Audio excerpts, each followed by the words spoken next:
Jésus, nous t'élevons plus haut, nous t'élevons plus haut. Jésus, nous t'élevons plus haut, nous t'élevons plus haut. Jésus, nous t'élevons plus haut, nous t'élevons plus haut.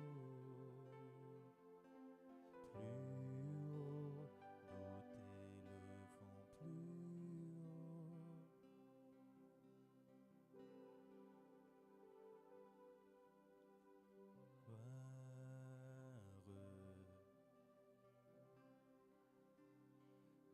au plus haut des cieux, que notre roi soit glorifié. Hosanna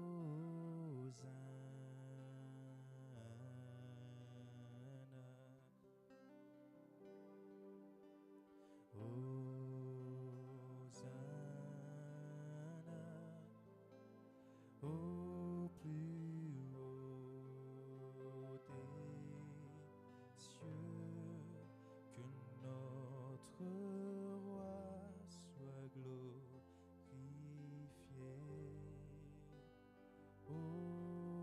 Hosanna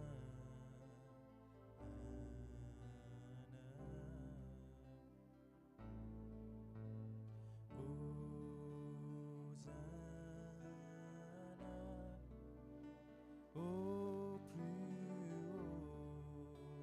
haut des cieux, que notre roi soit glorifié. Hosanna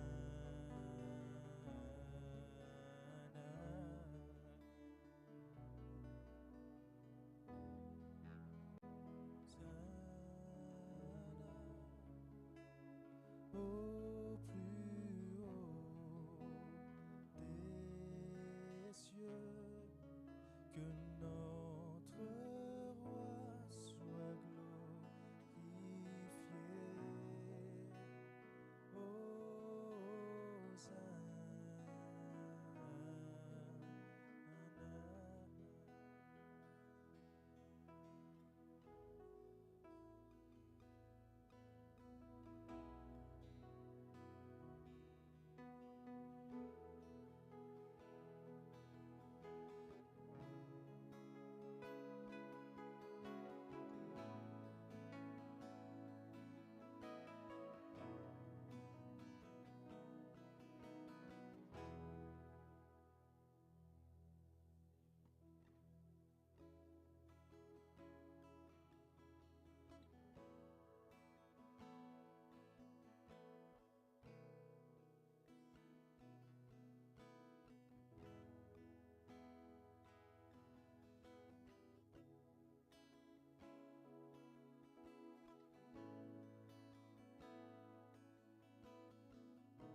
Alléluia.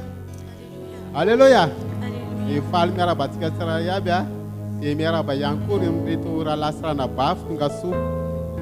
Bonjour mon frère et ma sœur bienvenue. Ato. Fantatro hoe fotoana lehibe ho antsika ty fotoana ity a.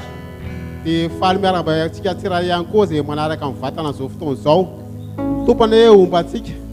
Dia ndao antsika hitsangana tena hoe hanomana izao fotoana izao satria fantatro fa fotoana lehibe izay nomentsika tompo antsika indray ty fotoana ity a. Ary misy manantena fa manana etaeta sy efa niomana indray tsikany a. Dia mino aho fa hanatra-bavaka indray tsika mba ahafahantsika tena hoe isin'ny fanatrian'Andriamanitra eto mba ahafahantsika indray tena hoe voakasika ahafahantsika ihany koa torotoro a.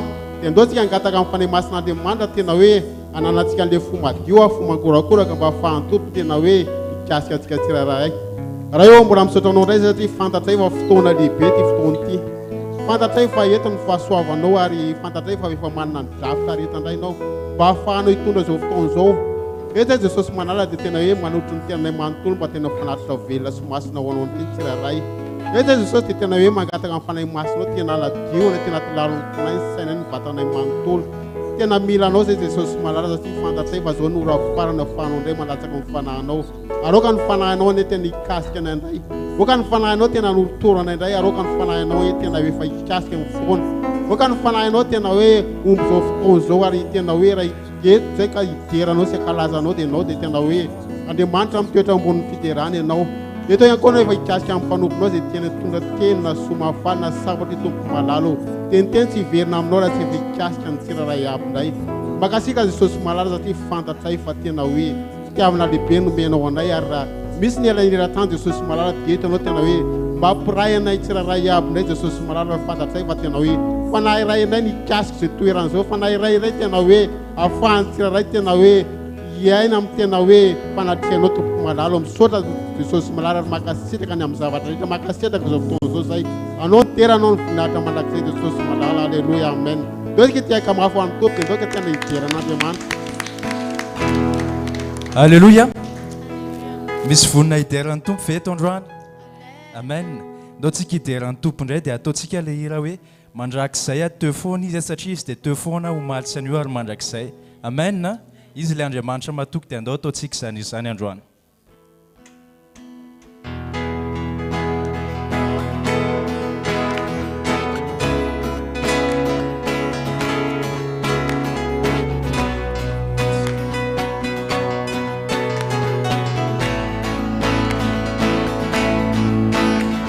Offrons au Seigneur, reconnaissant son amour dure jamais, car il est bon, il est au-dessus de tout. son amour dure jamais. Chantons, chantons, chantons, Du lever du soleil du lever du soleil jusqu'à son couchant. Son amour dure jamais, Dans son amour nous persévérons.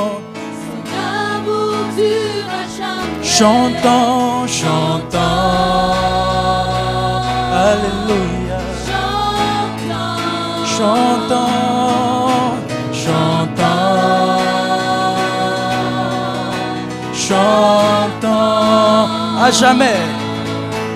À jamais Dieu est fidèle, à jamais Dieu est grand, à jamais Dieu est avec nous, à jamais, à jamais, à jamais Dieu est fidèle, à jamais Dieu est grand, à jamais Dieu est avec nous. À jamais, à jamais, à jamais. A Tulurias. A Tulurias liderasiat. jak sai fitiavany, Fa tsara izy ilay avo indrindra. jak sai fitiavany, Mira, mira, mira, mira, mira, mira.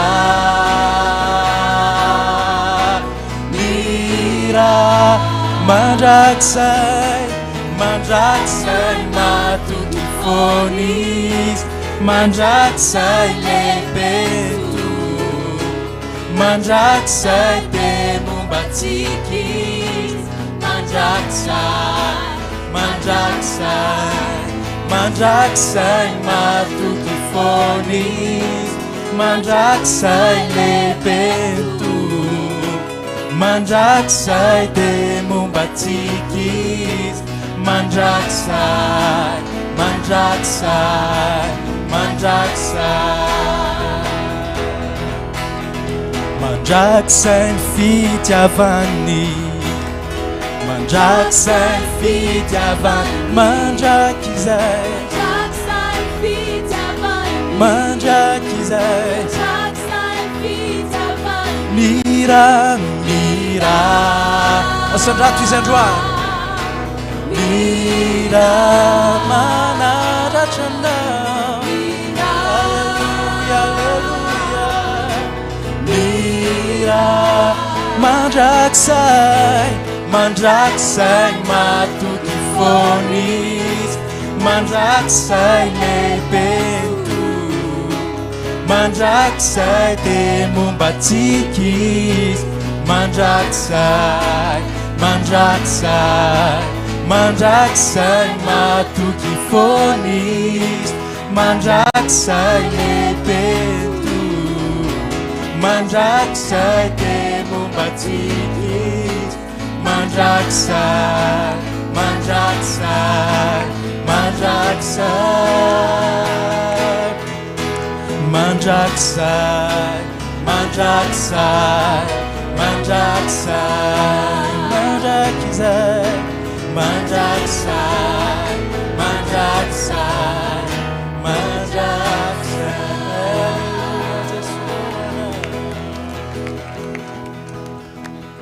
Sandra, Sandra, Sandra, Sandra, Sandra,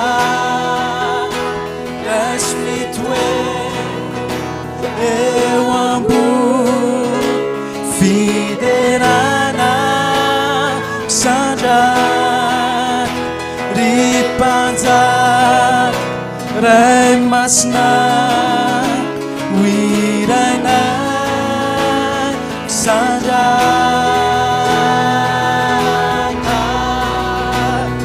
Sandrata, Sandrata, Sandrata.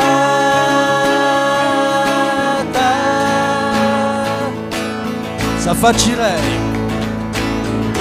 Safatirei wangata, Safatirei mirina.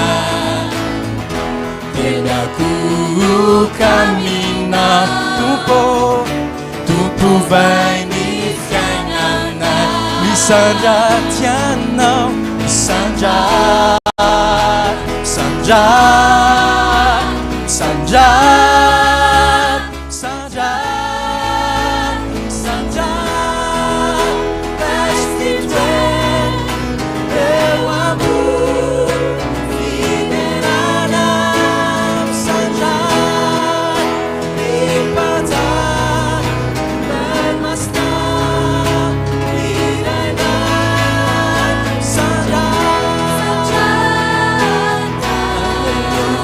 Sandrata,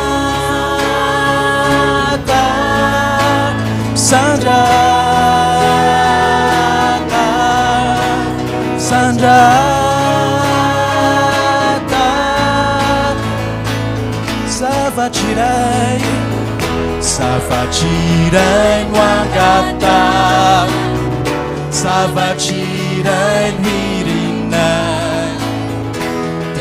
Aku caminhar, tu vem a pessoa am tu era misandroan, Sandra, Sandra, Sandra, Sandra, Sandra, Sandra, reste toi eo ambony fiderana misandra mpanjaka masina wirana sanjata sanjata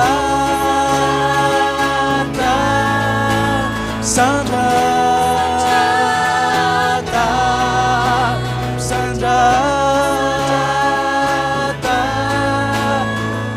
hanada chanao Mananda chanao Mananda chanao Mananda chanao fiderana Mananda chanao Mananda chanao Mananda chanao fiderana Mananda chanao Mananda chanao Mananda chanao fiderana Mananda chanao Mananda chanao Mananda chanao fiderana Isandra tianao Isandra Isandra Isandra Isandra Isandra Respitue eu ambur fiderana Isandra Ipantai Ramasna Wirena Isandra Sandra Sandra Sandra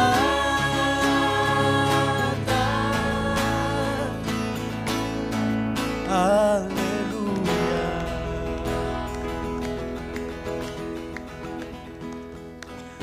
Sandra Julia Narana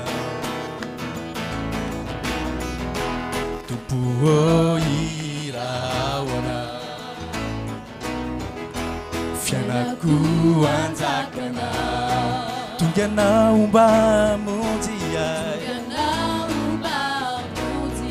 Fianendani chanao Fianendani chanao Wetiantani yanao Kamatuanai Afenitangana yanao Wanendani chainjai Nendaranao nuderaina Afianendani chanao Afianendani chanao Wetiantani yanao Kamatuanai Afenitangana yanao Wanendani chainjai Seigneur, nous élevons ton nom. Seigneur, j'élève ton nom. Je veux chanter tes louanges. Tu es venu nous sauver. Tu es venu nous sauver. Quel bonheur de te connaître. Tu es descendu sur terre. Tu es descendu sur terre pour me chercher de la terre jusqu'à la croix, pour me sauver de la croix jusqu'au tombeau et du tombeau jusqu'au ciel. Seigneur, j'élève ton nom. Tu es descendu sur terre, tu es descendu sur terre pour me chercher de la terre jusqu'à la croix, pour me sauver de la croix jusqu'au tombeau et du tombeau jusqu'au ciel. Seigneur, j'élève ton nom. Afanendani chanao, Afanendani chanao, Wetiantani yanao, Kamatuanai, Afanitangana yanao, Wanendani chainjai, Nenaranao nuderai, Nenaranao nuderai.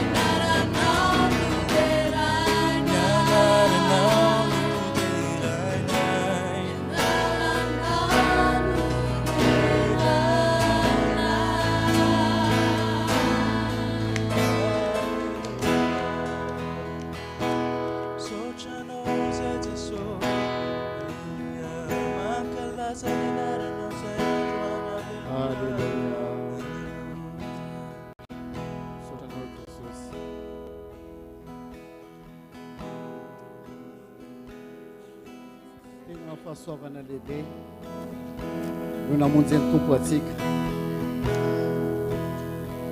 Ilay Andriamanitra fitiavana feno voninahitra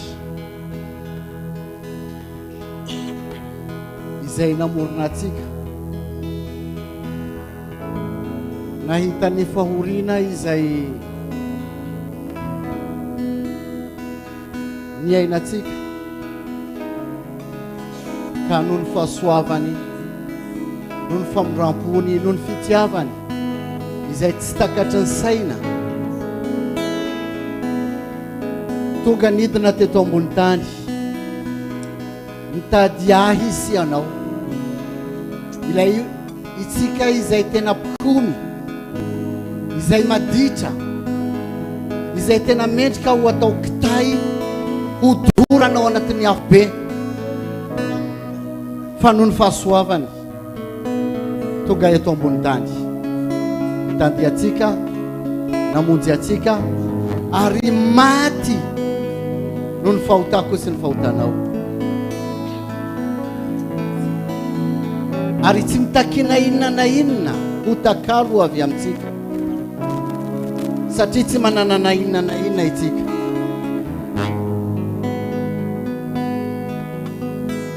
Fa noho ny fitiavany no vonjeny dia tonga zanak'Andriamanitra itsika, tonga zanaka, tonga mpandova sy mpiray lova amin'ny Kristy, mendrika ho diraina izy. Andaontsika hitera azy, tsy hira itsika hiankohoka eo anatrehany, hanome voninahitra azy satria mendrika izy.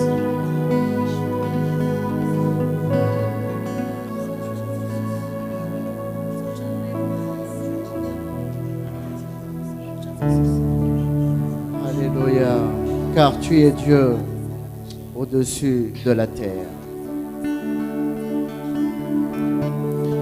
Car tu es Dieu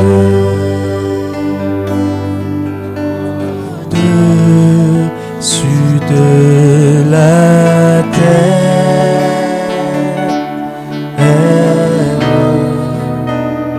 tu es au-delà, en toi c'est la joie. Car tu es Dieu au-dessus de la terre,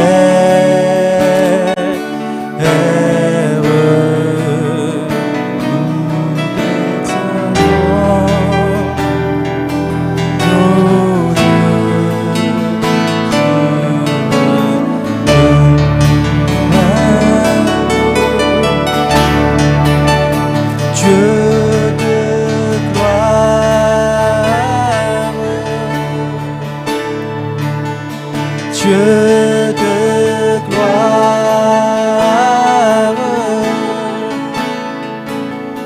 Dieu de gloire, nous des rois, oh Dieu de gloire, Dieu de gloire,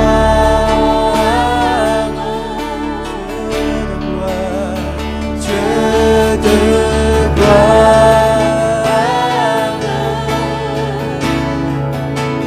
Dieu de gloire, tu es roi, tu es roi. Misanjatiana, Misanjata,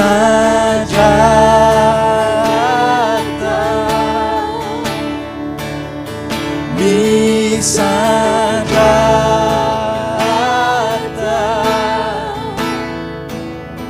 Misanjata,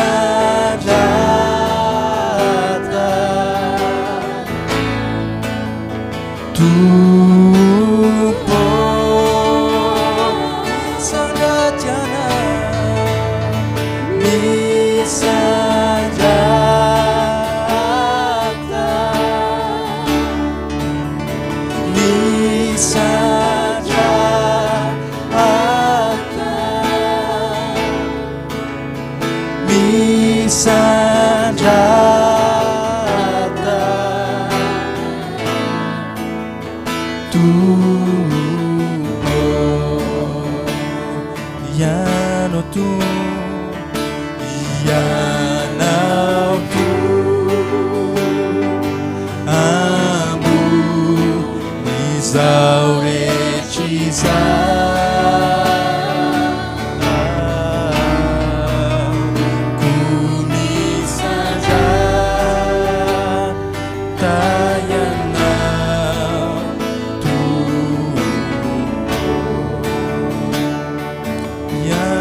Sandra tsikizandroana asandra atao tompontananao dia irao misandrata misandrata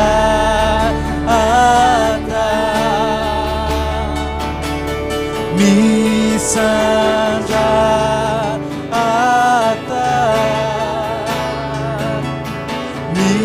misandrata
Faokanao manandratra anao Tompo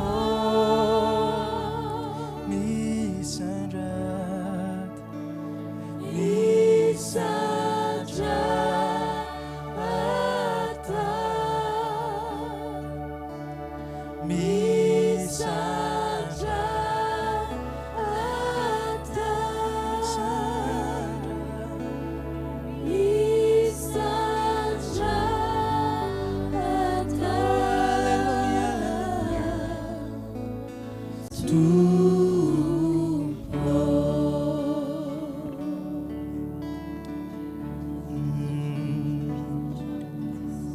Tena tsara ny anaranao Tompo Tena tsara ny anaranao Tompo Tena tsara ny anaranao Tena tsara ny anaranao Tena tsara ny anaranao Tompo Tena tsara ny anaranao Tena tsara ny anaranao Tena tsara ny anaranao Tompo Tena tsara ny anaranao Tompo Tsara ny anaranao Tompo Tena tsara ny anaranao Tena tsara ny anaranao Tena tsara ny anaranao Tompo Tena tsara ny anaranao Tena tsara ny Ton nom est si merveilleux. Ton nom est si merveilleux, Jésus. Ton nom est si merveilleux, Jésus. Oui, ton nom est si merveilleux. Ton nom est si merveilleux, ton nom est si merveilleux, Jésus.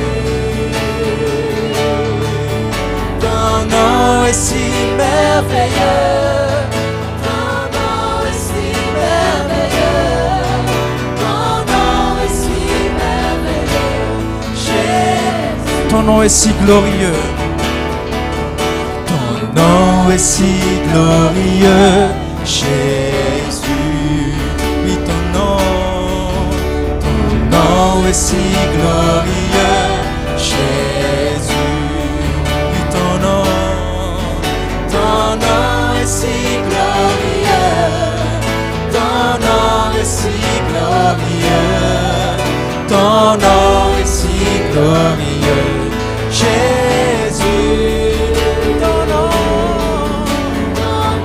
est si glorieux, ton nom est si glorieux, ton nom est si glorieux, Jésus. Tena tsara nyanana, tena tsara nyanana, tena tsara nyanana, leonana vini, tena tsara nyanana, tena tsara nyanana, tupo. Anarana fuindi, medica l'idea, mi fu qui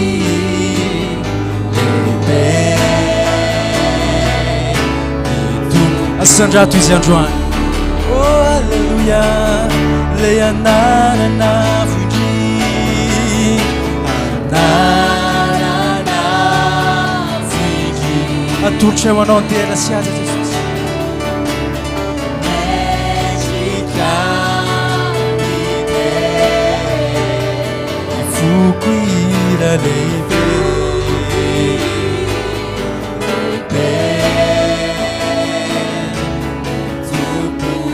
I Lozani a Giovanni. Baby,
avelatsika dezany fehikizany androany dia andaotsika hivavaka hisaotra ny tompo noho ny anarany le anarina avo indrindra le anarina izay namonjy atsika le anarina izay nanafaka asika alleluia misaotra anao zay Jesosy alleluia le anarana avo indrindra mangalaza ny anaranao zay androany manandratra ny anaranao zay androany oh Jesosy alleluia alleluia oh Jésus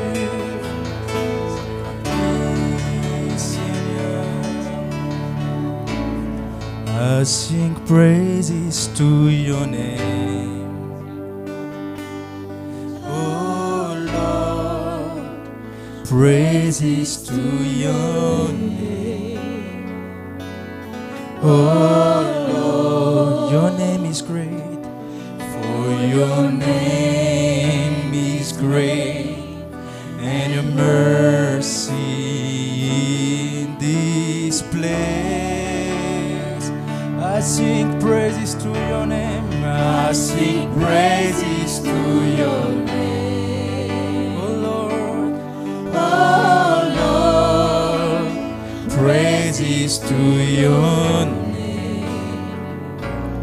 Oh Lord, for your name is great. For your name is great and greatly to be praised. Je rends gloire à ton nom. Je rends gloire à ton nom. Seigneur, gloire à ton nom. Seigneur, car ton nom est grand et digne de louange. Je rends gloire à ton nom. Je rends gloire à ton nom. Seigneur, gloire à ton nom. Seigneur est grand, car ton nom est grand et digne de louange. Ira fidelana,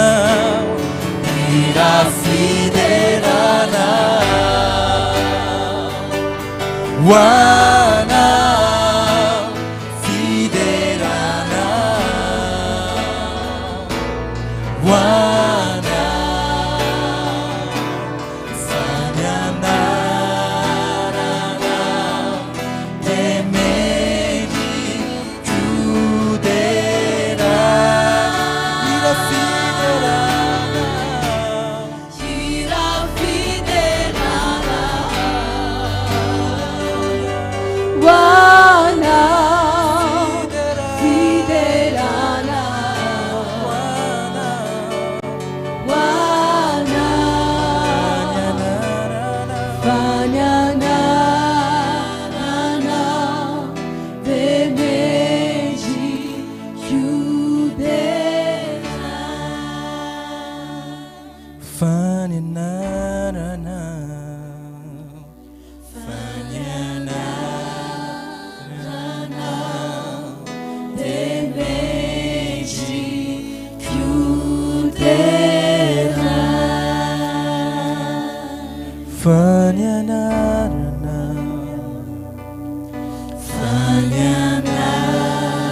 Fanyana, Vemeji judera. Leonardo Masina, Masiniana Tesoro. Hallelujah. Manada Chanilada no say I'm trying to do. Hallelujah. Oh Jesus. Hallelujah. Masiniana Tesoro.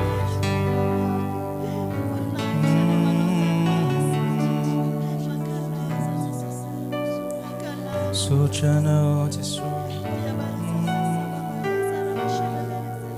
misaotranao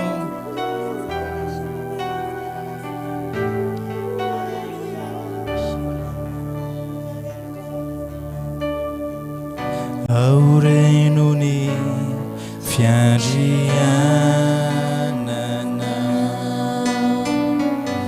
aorenony fiandrianana kaitsakanao sai raisotompo nitoerana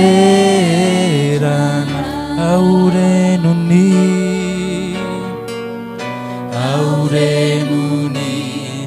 fiandrianana aorenony fiandrianana kaitsakanao sai raisotompo nitoerana. Nous t'adorons, nous t'exaltons.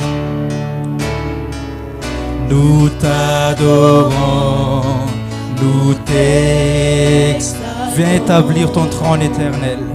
Viens établir ton trône éternel. Par nos louanges, nous t'exaltons. Par nos louanges, nous t'exaltons. Viens Jésus, prends la place du roi. Nous t'adorons, nous t'exaltons. Nous t'adorons, nous t'exaltons. Viens établir ton trône éternel. Viens établir ton trône éternel.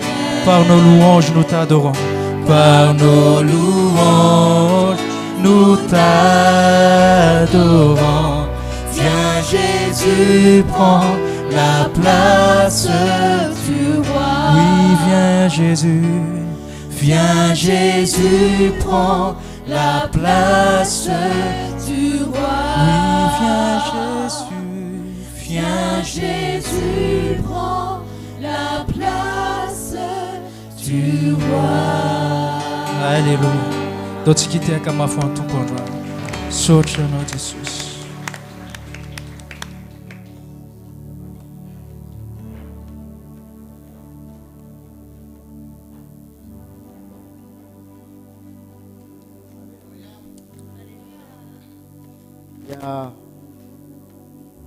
Mahafinaritra ny mitoetra eo anatrehan'ny Tompo. Amen. Ary izay mihitsy no mahatsara antsika araka ny nolazain'ny mpanao salamo. Mbola hisy ny fotoana izay ahafahantsika hidera sy ankalazan'ny Tompo tsy akijanona. Amen. Fa eto ambony tany voafetra ny zavatra rehetra, voafetra ny fotoana dia makasitraka ny amin'izay fotoana izay nomeny Tompo atsika ahafahantsika midera azy sy mankalaza azy ary manome voninahitra ny anarany. Satria ao anatrehany no ahazotsika ny fiadanana. Amen. Tsisy fiadanana amin'ny toerana hafa afa-tsy eo anatrehan'ny Tompo. Dia faly miarabantsika rehetra izay tonga amin'ity toerana ity ary miaraba ihany koa izay rehetra mijery en ligne. Angamba ohatra misy olona voasamba ny androany vao tonga. Afaka manangan-tanana kely mba tonga soa. Mbola misy koa? Mbola misy ve sa tsisy? Ya, tainy Jesosy. Ya, hiditra amin'ny fandaharana manaraka dia misy ten'Andriamanitra kely izay tiako vakiana amintsika ao amin'ny tantara voalohany, toko faha 7 amby roapolo. Tantara voalohany, toko faha 7 amby roapolo.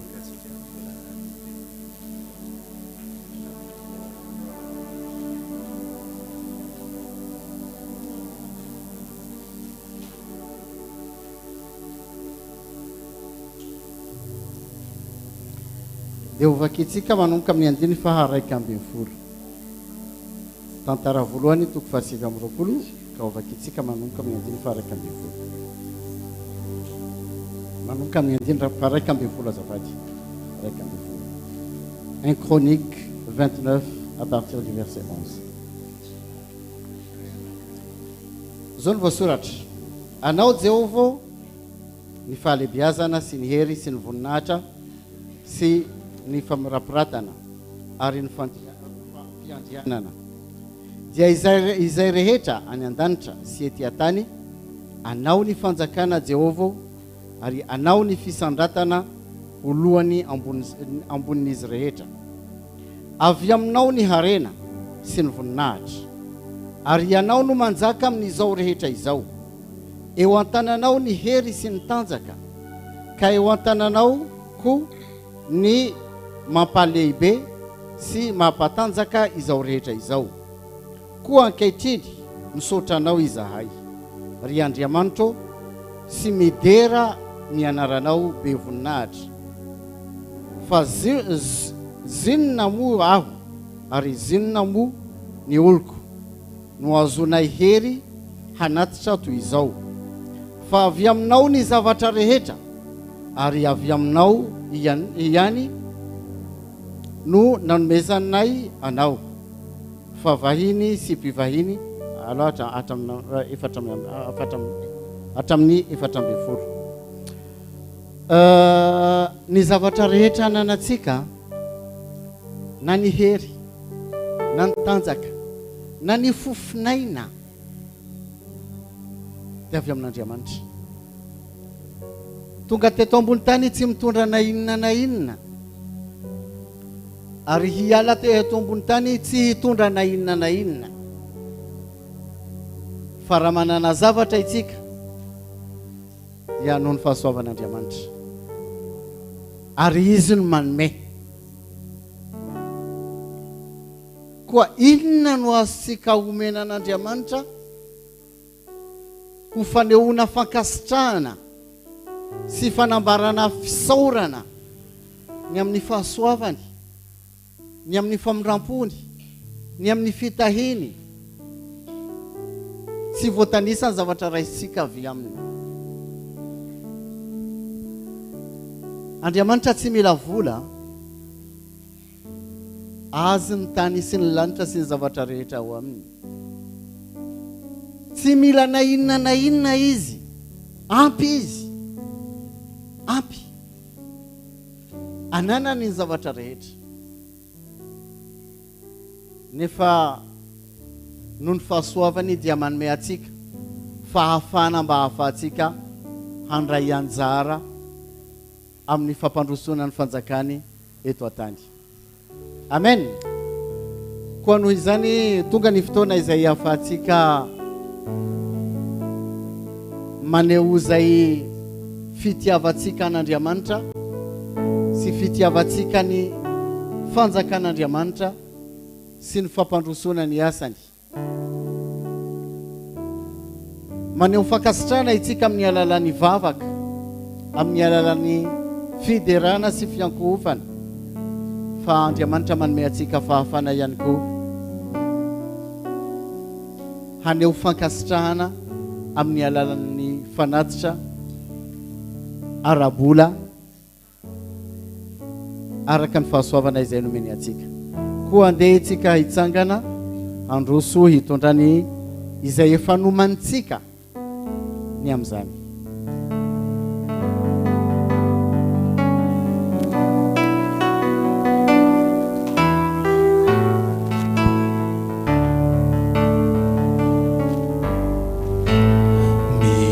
Misaotra anao zahay iray,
Alléluia. Ya tonga ny fotoana izay afatsika mandray ny tenin'Andriamanitra. Tena fotoana lehibe. Ny fotoana izay afatsika mafantatra izay ao anatin'ny fon'Andriamanitra. Amen. Koa manasa ny mpanompon'Andriamanitra androso hitondra ny zavatra izay napetraky ny tompo ao anatin'ny fony. Tonga sorala.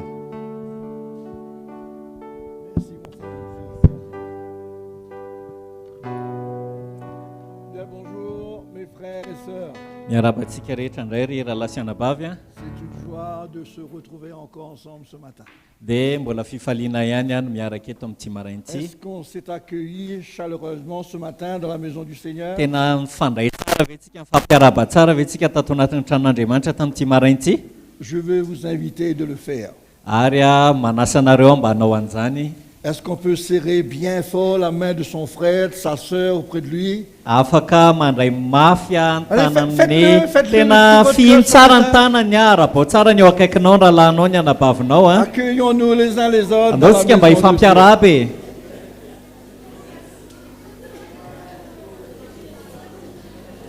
Ah, je t'ai pas accueilli.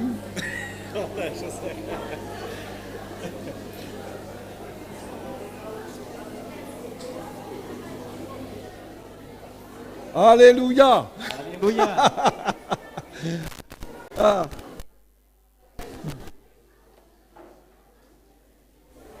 C'est vraiment merveilleux de se retrouver et de s'accueillir les uns les autres. Hein, bien que nous sommes du même peuple, nous sommes tous des malgaches, Samy malagasy avokoa isika rehetra. mais nous avons eu tous notre manière de vivre.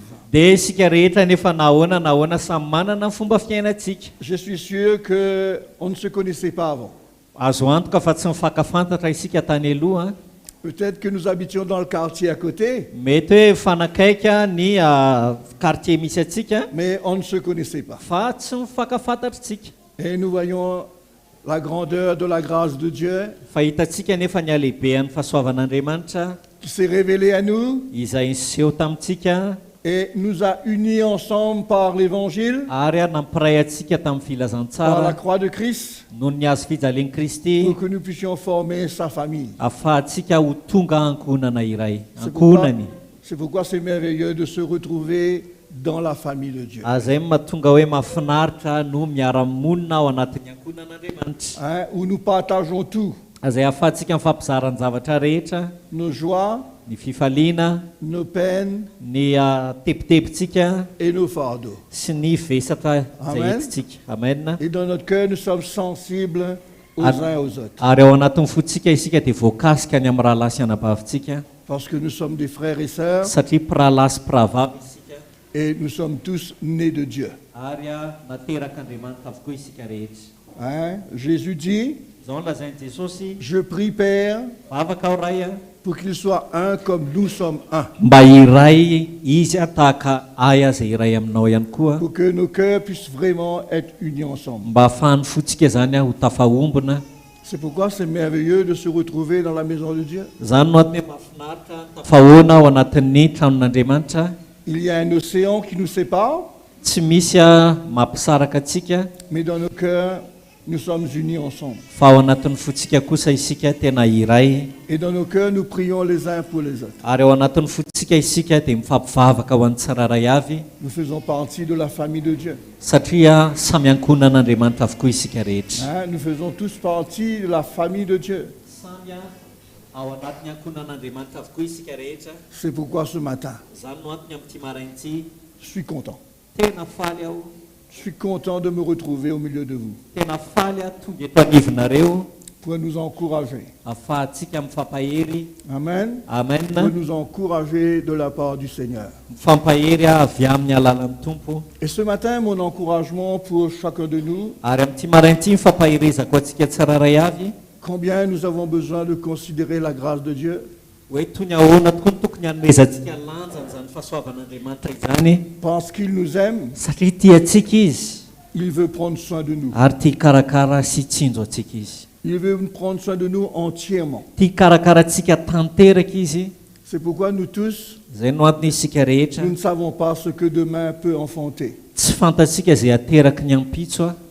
Hein, nous ne savons pas ce que les jours à venir va nous apporter. Tsy fantatsika hoe inona ny zavatra entiny amin'ny andro avy a. Nous ne savons pas comment nous allons l'aborder. Tsy fantatsika ohatry ny ahoana ny atrehantsika an'izany. Quoique, pour le moment, Eny fa na dia ankehitriny aza il semblerait que tout est OK. dia ohatrany hoe milamina aloha ny zavatra rehetra raha ny ankehitriny nijerena zany. C'est pourquoi je vais vous encourager de ne pas mettre votre confiance dans votre propre cœur. Azay no antony a tiako apirisiana anareo aza mametraka ny fitokisanareo amin'ny fonareo manokana. Peut-être que nous croyons nous connaître, Mety hoe mihevitra ny tenatsika hoe fantatsika tsara ny tenatsika, mais les circonstances qui vont venir au-devant de nous fa ny tranga izay hitranga ao anoloantsika ao a prouvent dia izay no anapirofo a, ou prouveront na izany no anapirofo avy eo a que nous ne connaissons pas nous-mêmes. fa tsy fantatsika marina tokoa ity tenatsika ity. Vous êtes d'accord? Miara-manaiky amiko an'izany ve Qui est nareo? OK ce matin? Iza miara-manaiky amiko amin'izany amin'ity maraintsy? Vous êtes sûr que vous êtes OK? Manaiky an'izany avokoa tsika rehetra. Hein? Ce matin, nous sommes tous OK. Amin'ity marain'ity aloha tsika afaka samy miteny hoe ao tsara ok daholo a. On peut dire qu'on est bien, Mety hoe afaka milasitsika hoe mais nous mety tsara, ne savons pas comment nous allons réagir demain. fa tsy fantatsika hoe anahoana ny fihetsintsika raha pitso. C'est pourquoi le Seigneur, lui, il connaît. Zany no antony hoe ny tompo nefa mahafantatra Il an'izany. connaît notre futur. Il connaît notre futur. Fantany no avintsika, Il a connu notre passé. fantany ihany koa ny lasantsika, Et dans le présent, il nous conduit. ary ao anatin'ny ankehitriny izy dia mitarika C'est antsika. pourquoi il y a un encouragement que je veux vous communiquer ce matin de la part du Seigneur. Ary zay no antony fampaherezana sy ny fampirisihana Comment- apitan'ny tompo amiko anareo amin'ity Comment maraintsy dans notre cœur nous avons besoin de considérer. hoe ao anatin'ny fotsika isika mila manome lanja tokoa, Considérer les avertissements du Seigneur. manome lanja an'ireo fampitandremana avy amin'ny tompo, Ne pas fermer notre cœur à sa parole. tsy hanidiny fotsika amin'ny teniny isika, Parce qu'aujourd'hui, nous nous connaissons. satria ankehitriny tsika mety afaka mianiana fa mahafantatra ny Et tenantsika quand isika, les jours se présenteront devant de nous, fa rehefa ho avy kosa iseho anatrehantsika ny andro avy a, c'est là que la réalité de notre cœur peut se manifester. dia eo a ny zava-misy marina ao anatin'ny fotsika no iseho a hibaribary a. Et comme le Seigneur, lui, il connaît le futur. Azany hoe amin'ny maha hoe fantatry ny tompo no avy a, Il connaît comment un cœur humain fantany hoe ny fon'olombelona, peut réagir. fantany hoe afaka mihetsika toy ny ahoana ny fon'olombelona. C'est pourquoi il nous avertit. Azay ny hoe no antony ampitandremany atsika. Peut-être que nous ne nous rendons pas compte, Mety tsy tonga sainany amin'izany aloha mais tsika, à chaque fois que nous nous retrouvons dans l'église, fa isaky ny tonga ety anivon'ny fiangonana isika, à chaque fois que nous nous asseyons isaky mipetraka eto isika, et qu'un ministère, un ancien, ka rehefa misy a loolona na asa fanompoana ministera tonga adresse à nous de la part du Seigneur, miresaka amintsika amin'ny alalan'ny tompo, il ne parle jamais en vain. dia tsy miteny foana izy ireny ny tompo zany. Vous êtes d'accord? Amen. Il ne parle jamais en vain. Tsy miteny foana izy. Dieu ne parle jamais en vain. Andriamanitra tsy miteny foana. Le Saint-Esprit ne parle jamais en vain. ary ny fanamasina ihany koa dia tsy miteny foana. Et un prédicateur de l'Évangile, Ary mpitory ny filazantsara anankiray loin par le Seigneur, izay nosorany tompo a, marchant dans sa crainte, izay mandeha ao anatin'ny tahotra ne azy, parlera jamais en vain. dia tsy mba hiteny foana ihany koa izy ireny. Vous êtes d'accord avec moi? Miara-manaiky amiko C'est an'izany pourquoi ianareo a. nous sommes pas venus écouter un sermon ce matin. Zay no aty tsika tsy tonga eto amin'ity marainty hientory teny fotsiny, Nous sommes venus recevoir la lumière du Seigneur pour notre futur. fa tonga kosa isika handray ny fahazavan'ny tompo ho an'ny ho avintsika. Nous sommes venus pour entendre les instructions du Seigneur. Tonga isika handray ny fampianaran'ny tompo, ny tory lalan'ny tompo. C'est pourquoi, mes frères et sœurs, nos cœurs ne doivent pas s'endurcir. Zay no antony tokony tsy hanamafitsika ny fotsika raha lasa Nous anabavy. ne pouvons, il ne faut pas qu'on croie que nous connaissons Aza mihevitra ny tenatsika efa mahafanta-javatra isika, et que nous sommes capables, dia mavita mahefany zany quelle que isika. soit l'expérience que nous avons. Na inona traikefa efa niainatsika, Mais si nous mettons notre confiance dans notre propre chair, fa raha mametraka ny fitokitsika amin'ny nofontsika manokana isika, nous allons être déçus. dia ho diso fanantenana isika. Vous êtes d'accord avec moi? Miara-manaiky amiko an'izany nareo a. Zany no antony ny tompo izay tia atsika, Et son désir, c'est que nous arrivions jusqu'au bout. ary ny fanirian'ny tompo dia atodiavatsika hatramin'ny farany a, Il se permet de nous avertir. dia tena maka fotoana mihitsy izy ampitandremana atsika, Il se permet de nous montrer le chemin. tena maka fotoana mihitsy izy hanorona atsika ny lalana. Si nous partons à l'aventure Raha ohatra ka tonga isika mandeha amin'ny aventure anankiray a, et nous essayons de trouver notre propre chemin, dia ezaka isika ao anatin'izany lalana zany a hitady ny lalantsika manokana, c'est sûr que nous allons nous perdre. dia azo antoka fa ho very isika. Vous êtes d'accord? Miara-manaiky C'est amiko an'izany sûr nareo que a. nous allons nous égarer. Tena ho very isika, azo antoka fa ho very isika ao anatin'ny C'est lalantsika. pourquoi si un homme se confie dans sa propre lumière, Zany no antony raha misy olona miantehatra na miankina amin'ny fahazavany manokana, il va tomber dans la confusion. dia ho lava ao anatin'ny fifanjevona izy, Ou même peut-être qu'il va se détruire. na mety hamodika ny tenany mihitsy azan'olo zany. Vous êtes d'accord? Miara- Peut-être même manaiky qu'il amiko va se an'izany nareo détruire. a. Peut-être même qu'il va se détruire. Tena mety hoe hamodika ny tenany mihitsy azy izy hanimba ny tenany, Mais si dans notre cœur nous sommes prêts à nous laisser avertir, fa raha ohatra ka ao anatin'ny fotsikitsika vonona hoe ho ampitandreman'ny tompo a, si dans notre cœur nous sommes prêts à obéir les avertissements, raha ohatra ka ao anatin'ny fotsika ao tsika vona niakatony reny fampitandremany c'est reny a, sûr que nous n'allons pas faire naufrage. dia azo antoka fa tsy ho vaky sambo isika, tsy Vous lentika êtes isika. d'accord avec moi?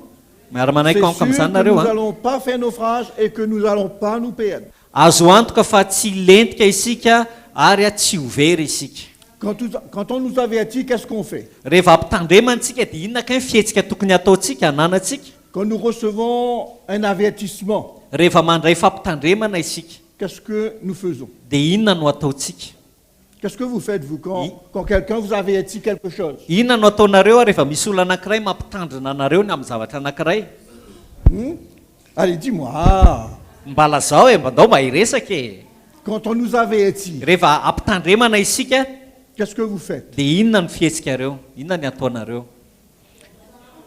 Il y a un cyclone de 400 km qui va passer sur votre maison. Qu'est-ce que vous faites? Misy a rivo-doza a 400 kilometatra isan'ora zay andalo eo amin'ny tranonao, inona no ataonao amin'izay fotoan'izay? Hein, on vous avertit. Satria ampitandremana zany nareo mialoha. Vous dites, laisse venir. Dia zao ve ny tenareo avy alao avy e. C'est ça que vous dites? Zany ve ny ataonao? Qu'est-ce que vous faites? Inona ny ataonareo? Ah, voilà. On prend des précautions. Mandray inona moa zany? Fepetra isika. On considère l'avertissement. Mamelanja n'ilay fampitandremana misy isika. On se met sur ses gardes. Dia mitandrina isika, miambina, Et je suis sûr quand cela va arriver, dia azo antoka fa raha tonga izany, ça ne va pas nous atteindre. dia tsy hatratra atsika, tsy azo atsika. D'accord?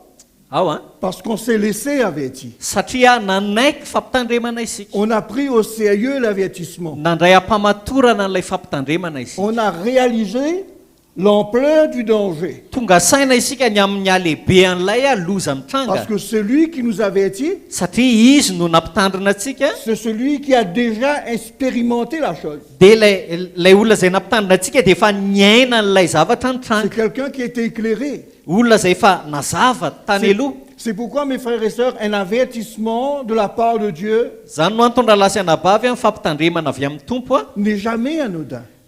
dia tsy zavatra foana akory zany na zavatra tsinitsininy Parce que notre futur en dépend. satria mahakasika no avintsika mihitsy zany Et quand Dieu nous avertit, ary rehefa mampitandrina atsika ny nous tompo avons besoin d'obéir. dia mila makatoy isika Il nous avertit parce qu'il nous aime. mampitandrina atsika izy satria tiany isika Vous êtes d'accord? manaiky an'izany C'est ianareo son, a c'est son amour envers nous qui nous pousse à nous dire le danger qu'il y a au-devant sur notre route. noho ny fitiavany atsika ny manosika azy a ilaza amintsika hoe misy lozany eo anoloanao e Vous êtes d'accord avec moi? manaiky an'izany nareo a Notre enfant part quelque part, rehefa mandeha makany amin'ny toerana anankiray ny zanakareo on le met en garde. dia ampitandremantsika izy Faites attention. hoe tandremy tsara Il y a ça, ça, ça que tu as besoin d'éviter. fa misy an'tisy ty a tokony miambina tsara ianao tokony tsy ataonao Pourquoi nous le faisons? satria maninontsika manao an'izany Parce que nous aimons notre enfant. satria tiatsika ny zanatsika Pourquoi Dieu nous avertit? fa maninona moa ny tompo a mampitandrina atsika Pour nous éviter mba hahafahatsika ho afabela de tomber dans des choses qui vont nous détruire. tsy ho lava ao anatin'ny zavatra izay mety hanimba atsika Pour nous éviter de vivre des expériences inutiles. mba hahatonga atsika ho afabela tsy iaina andreo traikefa izay tsy ilaina Pour nous éviter de tomber dans la souffrance. mba hanafabela atsika tsy ho lava ao anatin'ny fijaliana C'est pourquoi notre cœur a besoin d'obéir à l'évangile. izay no antony hoe tokony makatony filazantsara ny fotsika Hein? Notre cœur a besoin de prendre en considération les avertissements. mila manome lanja ny fampitandremana ny fotsika Vous êtes d'accord avec moi, mes frères et sœurs? manaiky an'izany miaraka amponareo alasy anabavy a Avez-vous déjà reçu un avertissement? nareo ve efa nandray fampitandremana Qui a déjà reçu un avertissement? iza mba efa nampitandreman'olona na nandray fampitandremana Hein, plusieurs, on a tous reçu un avertissement. efa samy nandray fampitandremana avokoa isika rehetra e Est-ce qu'on a obéi? fa moa ve nakatoy isika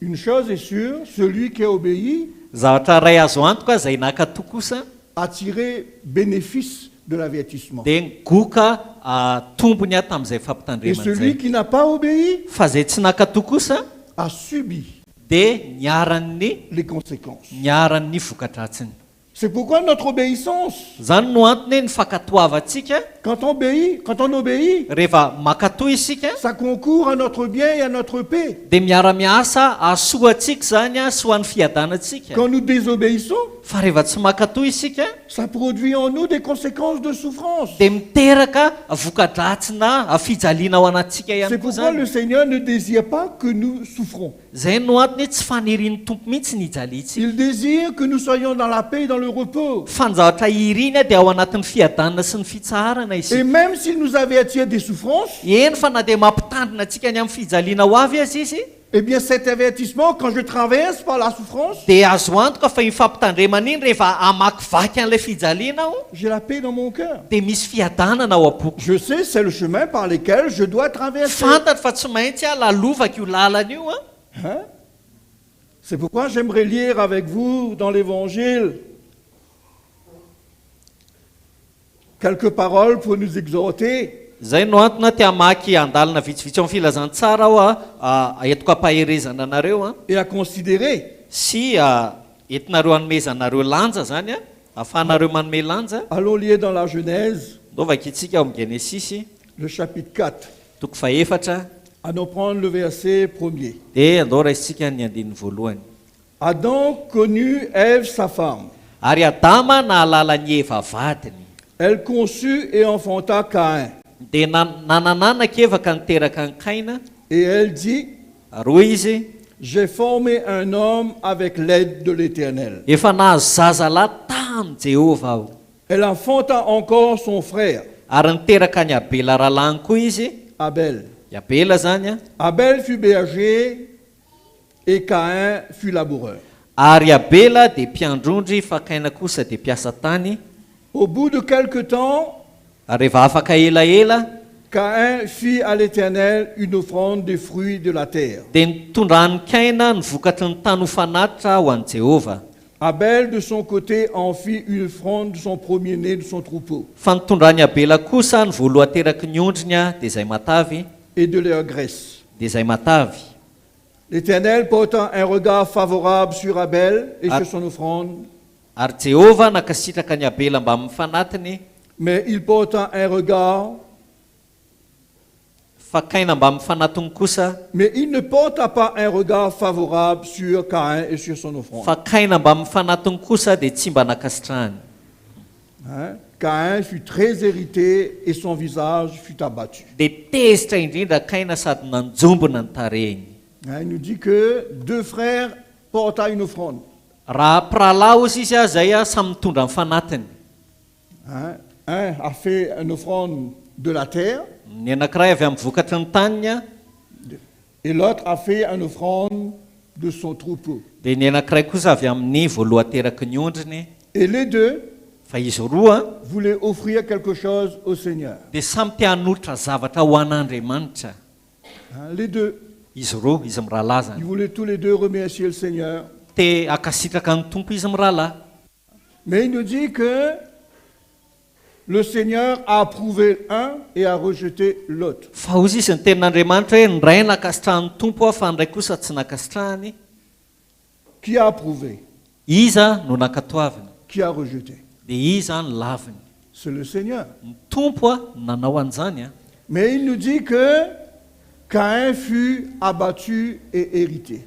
Fa ozy izy hoe tezitra indrindra kaina sady nanjombona ny tarehiny. Ça nous montre un peu l'état de notre cœur. Hitanareo ohatrany hoe maneho kely an'ilay toepontsika zany izy io.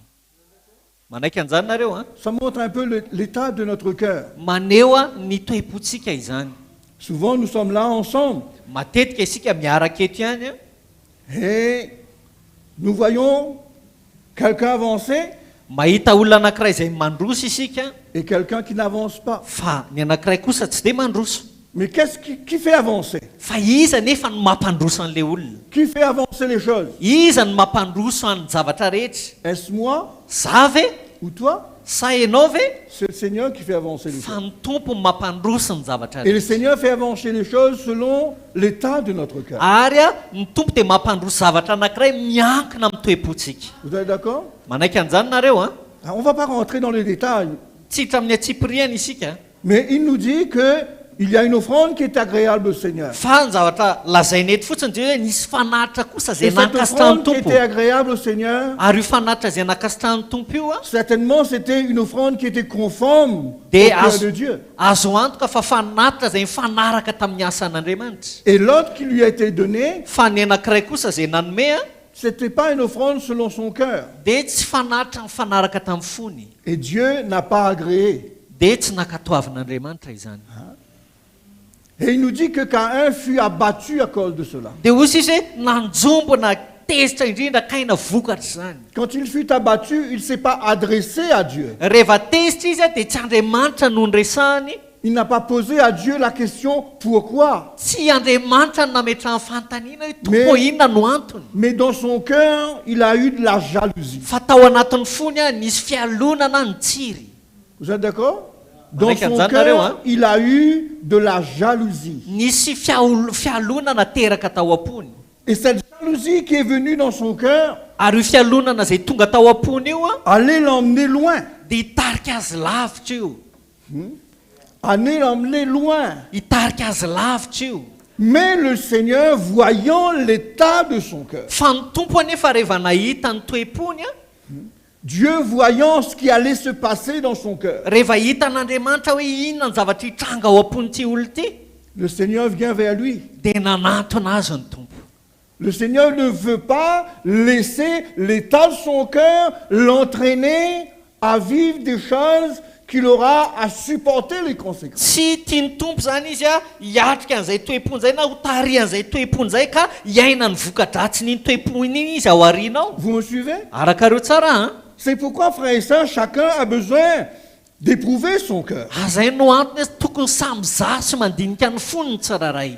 au milieu des situations eo anivona tranga maro a qui nous attristent, izay mety mampalahelo atsika, au niveau des situations qui peut-être nous emmènent à avoir de l'aigrissement de notre cœur. eo anivona tranga anankiray a izay mety mahatonga fahatezerana ao am-potsika, Nous avons besoin de veiller là-dessus. dia mila miambina ny amin'izany isika. Parce que nous ne connaissons pas où notre cœur peut nous emmener. Satria tsy fantatsika hoe atraiza no afaka hitondrany io fotsika io atsika. C'est pour cela, souvent des fois, quand nous sommes ensemble, Zany no antony hoe rehefa miaraka isika matetika, ça vous est arrivé ça?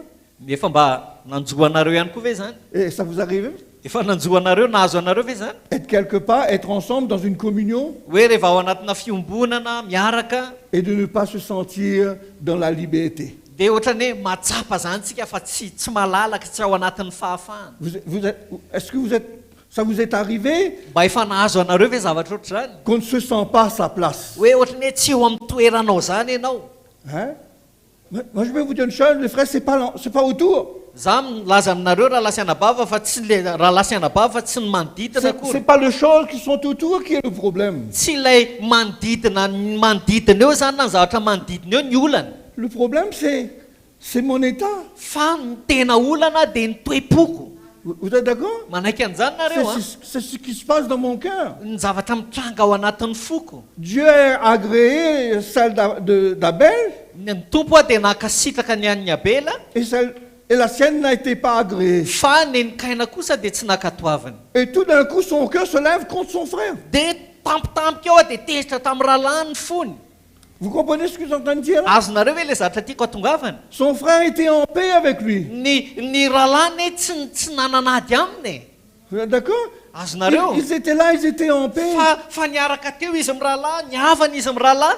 Mais quand son cœur fut révélé, Fa rehefa niariary kosa amin'izay fonkaina zany, son frère est devenu un problème. dia lasa olana ho an'ny Kaina ny rahalahy. Et le Seigneur, voyant ce que cela allait produire en lui, Dia hitan'Andriamanitra ny zavatra teraka izany avy aminy a, dans sa bonté, dans sa grâce, noho ny amin'ny fahatsarany sy ny fahasoavany a, il ne veut pas famindrapony, perdre personne. dia tsy tia nisy overiny izaniza. Il ne veut pas perdre Caïn. Tsy tia hamery an'ny Kaina anie izy e. Il va venir vers lui. Dia nanantona ny Kaina izy. Il va parler, il va lui parler pour qu'il puisse voir son cœur. Dia niresaka tamin'ny Kaina izy mba hahafahan'ny Kaina mahita ny fony. Donc il arrive. Dia tonga izy a, Le Seigneur va lui dire, dia izao no lazainy tompo taminy a, Caïn, Kaina, pourquoi es-tu hérité? andiny faheny, nahoana ny tezitra ianao? Et pourquoi ton visage est abattu? Ary nahoana ny manjombona ny tarehinao? Le Seigneur va lui poser la question. Nametraka fanontaniana taminy Andriamanitra Pourquoi zany. ton cœur est irrité? Fa maninona ny tezitra ny fonao? Vous pensez que le Seigneur ne savait pas pourquoi le cœur de Caïn était irrité? Move ianareo mihevitra fa tsy fantatr'Andriamanitra ny antony natezitra ny Kaina. Mais le Seigneur cherche son cœur. Fa tena tia tady ny fony mihitsy ny tompo. Hein? Le Seigneur cherche un contact de cœur avec lui. Te hanampifandraisana am-po amin'ny Kaina zany ny tompo. Hein? C'est pourquoi il lui pose la question. Dia izay mahatonga azy nametraka fanontaniana taminy. Qu'est-ce qui t'arrive? Dia inona ny zavatra, maninona ianao? Pourquoi es-tu dans cet état? Fa maninona ianao no ohatran'izao? Et je peux vous dire une chose, mes frères et sœurs. Azao no lazaiko anareo raha Le Seigneur lui lasiana. dit, pourquoi ton cœur et pourquoi tu es irrité Dia miteny amin'ny tompo hoe fa maninona ny tezitra ianao izy izy a? et pourquoi ton visage est abattu? Ary nahoana ny manjombona ny tarehinao? Hein? Quand notre cœur est mauvais, Rehefa ratsy ny fotsika, ça se voit sur notre figure. dia hita eny amin'ny endritsika zany. C'est vrai, c'est pas vrai? Marina zany sa tsy marina? On a l'habitude de connaître. Zay fa zatra mahafantatra olona, mahita olona mandinika Quand olona. on le regarde, Rehefa hitanay ny olona anankiray, on sait qu'il y a quelque chose qui ne va pas. dia fantatra hoe misy zavatra tsy milamina mihitsy ao. C'est vrai, c'est pas vrai? Marina zany sa tsy marina? Parce que ce qui est à l'intérieur Satria ny zavatra izay misy ao anaty ao a, reflète à l'intérieur. dia izay no mitaratry ny ivelany zany. Hein? Reflète. Oui, reflète à l'extérieur. Ny ao anatiny zany a no taratry ny ivelany. Hein? C'est pourquoi le Seigneur lui a dit, Zay mahatonga ny tompo ny teny taminy a, tu peux pas me cacher tsy afaka manafina nininina parce amiko que je ianao, le vois sur ton visage. satria hitako amin'ny endrika ao zany ny tarehinao. Hein? Le Seigneur veut attirer son cœur dans une relation. Zany hoe tia hisarika ny fono amina fifandraisana zany ny tompo. Hein? Mais son cœur s'est fa nefa ny fony naninona Refermé. Son cœur s'est refermé. ny hidiny fony. Pourquoi, frères et sœurs, dans notre relation, dans notre communion les uns avec les autres, Ahoana raha lasy anabavy mahatonga eo amin'ny fifandraisantsika sy ny fimbonantsika amin'ny tsiraray a notre relation avec notre pasteur ny fifandraisantsika amin'ny pasteur atsika qui veille sur nous, izay miambina mitandrina atsika qui connaît notre vie, izay mahafantatra ny fiainatsika qui a la responsabilité izay manana tompona andraikitra ny amin'ny fiainatsika de nous présenter au Seigneur. izay ireo a no hanolotra atsika eo anatrehan'ny tompo a Il nous connaît. fantany ane isika fantatra izy ireo isika Hein? Quand il vient vers nous pour nous demander pourquoi tu es dans cet état, rehefa tonga manatona atsika izy ireo manontany atsika fa manina ianao nohatra qu'est-ce zao qui se passe? inona mitranga inona ny zava-mitranga Hein? Ce que le Seigneur est venu faire avec Caïn, dia ohatr'izany mihitsy ne nataon'ny tompo tamin'ny kainy e qu'est-ce qui se passe? inona ny zavatra mitranga Dis-moi, lazao amiko comment je peux t'aider? ohatra ny ahoana ny fomba ahafahako manampy anao Le Seigneur désire qu'il vide son sac, tena tiany tompo zany izy tena hoe Ki- amboraka ny amin'ny manontolo qu'il confesse ce qui à l'intérieur est en train de le ronger. tena hiaika ny zavatra mitranga ao anatiny ao izay mikika azy Le Seigneur n'est pas venu dans un but de le casser, ny tompo zany tsy tonga hoe andeha hamaky azy na andeha hanorotoro azy ni dans un but de le rejeter, de le juger. na ihany koa hoe anda azy na hanitsakitsaka azy Il voulait le retirer dans son état. fa tena tiany tompo zany izy hiala ao anatin'io toerana misy azy io Hein? Il dit, izao no lazainy a certainement, si tu agis bien, tu relèveras ta tête. andininy fafito raha tsara toetra ianao motsy miramirana va Si tu agis mal, le péché se couche à ta porte. fa raha tsy tsara toetra kosa ianao dia mamitsaka eo ambaravarana ny Et ses ota désirs se portent vers toi. ary ianao no kendren'ny faniriny Mais toi, kanefa ianao domine sur lui. no tokony hanapaka azy Amen. amen Le Seigneur est en train de lui dire, ny tompo zany hoe dia tehiteny aminy a hein, il dit, si tu agis bien, raha ohatra ka tsara toetra ianao izy izy en quelque sorte, si dans ton cœur tu as un désir raha miteny hafa zany hoe raha manana fanirina ianao am-ponao de rejeter les choses qui t'animent, hoe anda sy hanary an'izany zavatra manetsika anao anatinao zany a comme quoi, frères et sœurs, l'évangile, la voix de Dieu, va toujours nous emmener à nous repentir. dia zao raha lasy anabavy hoe anohany filazantsara ny feo an'andriamanitra dia hitarika atsika mandrakariva ao amin'ny fibebahana Hein?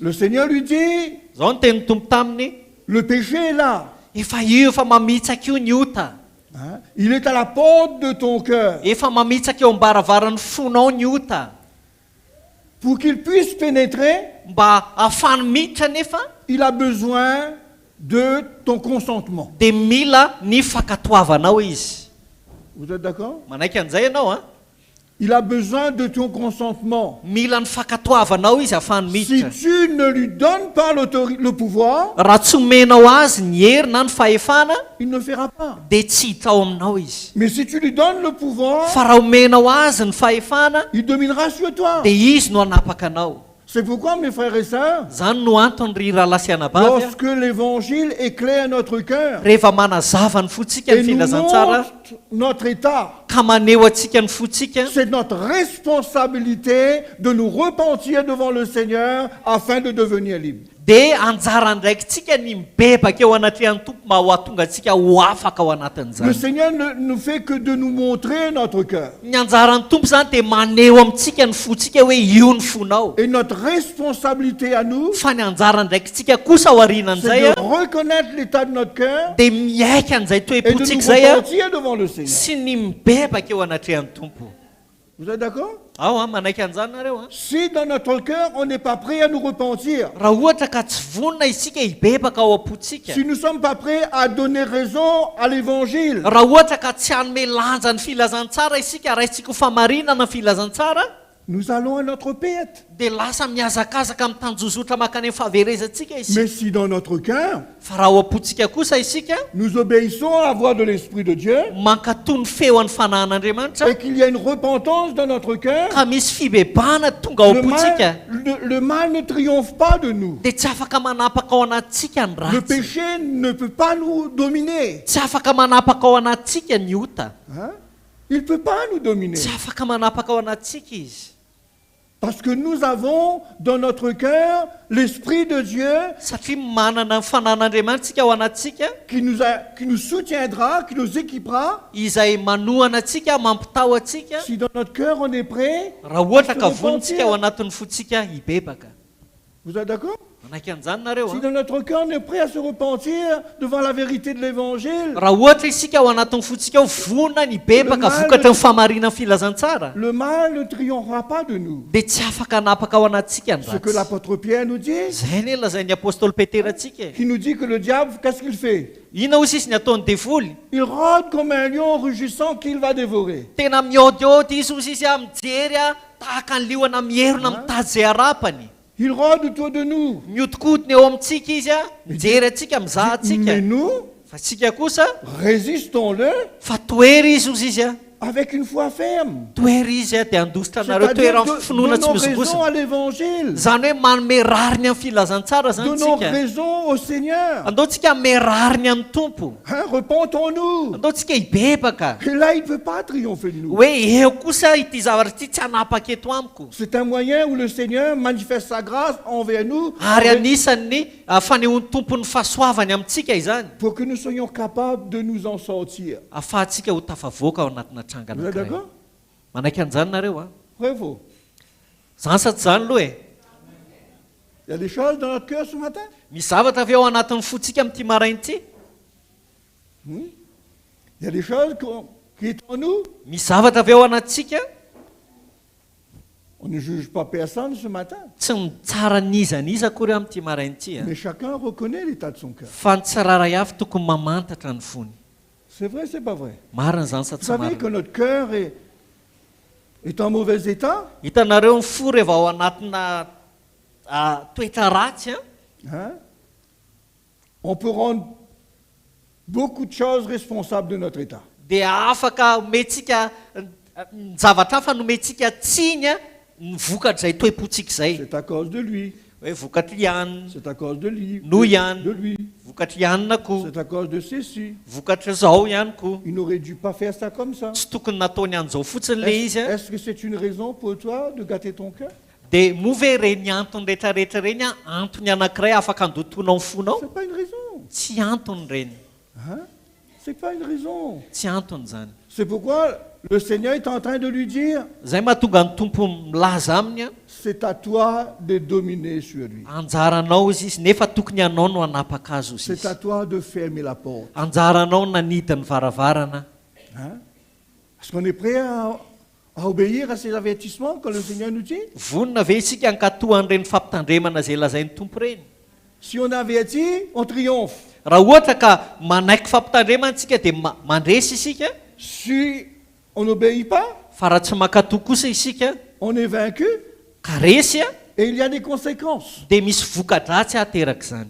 Vous êtes d'accord? Manaiky an'izany nareo a. À nos parents les autres responsables de notre désobéissance. Andao tsika tsy hanome tsy ny hafa noho ny tsy fankatoavantsika. Ny hafa indray zany nomentsika tsy ny vokatra ny tsy fankatoavantsika tsia.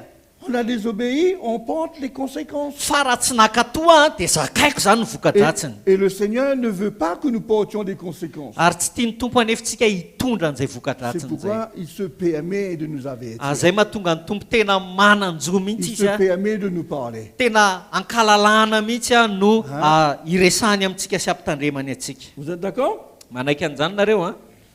Il nous dit cependant Caïn, adressant la parole à Abel, Andiny fahavalo ary Kaina niteny tamin'ny Abela rahalahy iny. mais comme il était dans les champs, Ary noho ny tany atsay izy mirahalahy Caïn se jeta sur son frère Abel et le tua. dia nitsanga ny Kaina nanatona ny Abela rahalahy ka namono azy. Le Seigneur l'a averti ou pas? Efa nampitandrina ve ny tompo tao alohany io sa tsy nampitandrina? Hein? Est-ce que l'avertissement du Seigneur, il avait entendu? moa ve eniny ve ilay afampitandreman'ny tompo azy Est-ce qu'il a donné de l'importance aux choses qu'il a entendues? moa ve nomeny lanja ny zavatra reny Non. tsia Hein? Le Seigneur lui a parlé. fa nyteny tamin'ny Le tompo Seigneur a cherché son cœur. tady ny fony Andriamanitra Il a refermé son cœur. dia nidiny ny fony Et son cœur s'est endurci. dia niamafy zany ny fony Vous êtes d'accord? C'est Manaika pourquoi nous anjanareo, tous, frères et sœurs, quand le Seigneur nous parle, nous avertit. zay no antony hoe rehefa miteny amintsika rehetra ny tompo raha lasy anabavy mampitandrina Si notre atsika cœur se referme, raha ohatra ka akatotsika ny et si fontsika on ne considère pas, ka tsy omentsika lanja izany a notre cœur s'endurcit. dia mazava ho azy fa memafy ny fontsika Et quand notre cœur s'endurcit, ary rehefa memafy ny fontsika nous allons commettre l'irréparable. dia hanao zavatra tsy azo harenina intsony isika Vous êtes d'accord ou pas d'accord? manaiky an'izany nareo sa tsy manaiky Nous allons commettre l'irréparable. lasa ny tsy azo harenina intsony no taterahantsika avy eo Et nous en porterons les conséquences. ary a hitondra ny vokatra Et zany souvent des isika fois, nous ne réalisons pas. ary matetika isika tsy tonga saina Si c'était personnel à nous, c'est bon. raha ohatra ka ho antsika manokana le izy inona moa ny olana Mais souvent des fois, ça impacte la vie de plusieurs. fa matetika le izy a lasa misy fetraikany any amin'ny fiainany maro Vous êtes d'accord ou pas d'accord? manaiky an'izany nareo Hein? Ça impacte la vie de plusieurs. lasa mahakasika ny fiainany maro le izy Mes frères et sœurs, raha lasy anabavy vous êtes une famille, vous avez des enfants. nareo a ankohonana mananjanaka ianareo Et souvent des fois, le Seigneur peut nous avertir de la manière que nous avons besoin de vivre dans notre maison. ary matetika ny tompo mampitandrina atsika ny amin'ny fomba fiainantsika ao anatina tokantrano anankiray Peut-être qu'il y a des choses que le Seigneur nous demande de réformer. mety misy zavatra tiany tompo hoe mila amboarinao ahitsinao ty zavatra ty Mais nous résistons. fa isika ny manohitra Nous fermons notre cœur. iditsika ny fotsika Et ensuite, nous portons les conséquences. dia mazava ho azy ao arinan'izay mitondra ny Et vokatra nous izay ihany koa pouvons, et nous tsika pouvons dire, pourquoi? dia eo tsika manontantena hoe Pourquoi cela fanahoana m'arrive? fanahoana zao no mitranga amiko Pourquoi c'est aussi difficile? fa maninona ny sarotra ohatr'izao le izy Pourquoi mes enfants sont comme ci? fa maninona ny zanako ny lasa ohatr'izao Pourquoi ils font ça? fa maninona ny zanako ny Mais lasa toy est-ce izao que tu as pris en considération l'avertissement qui t'a été donné? fa moa ve ianao a tena nandray marina nanome lanja ilay fampitandremana nomenanao tany aloha zany Non. tsia Vous comprenez, mes frères et sœurs? azonareo ve le izy raha lasy anabavy tsia Et quand on ne considère pas, ary rehefa tsy omentsika lanja zany mais c'est sûr, ça nous arrive. dia mazava ho azy fa tonga mahatratra atsika le izy mahazo atsika le izy Vous êtes d'accord? manaiky an'izany nareo a Et l'Éternel dit à Caïn, où est ton frère? ary io Jehova tamin'ny Kaina aiza iabela rahalanao Il répondit, je ne sais pas, je ne suis pas son gardien. fa hoy izy asa mompitandrina ny rahalahako vaho Hein?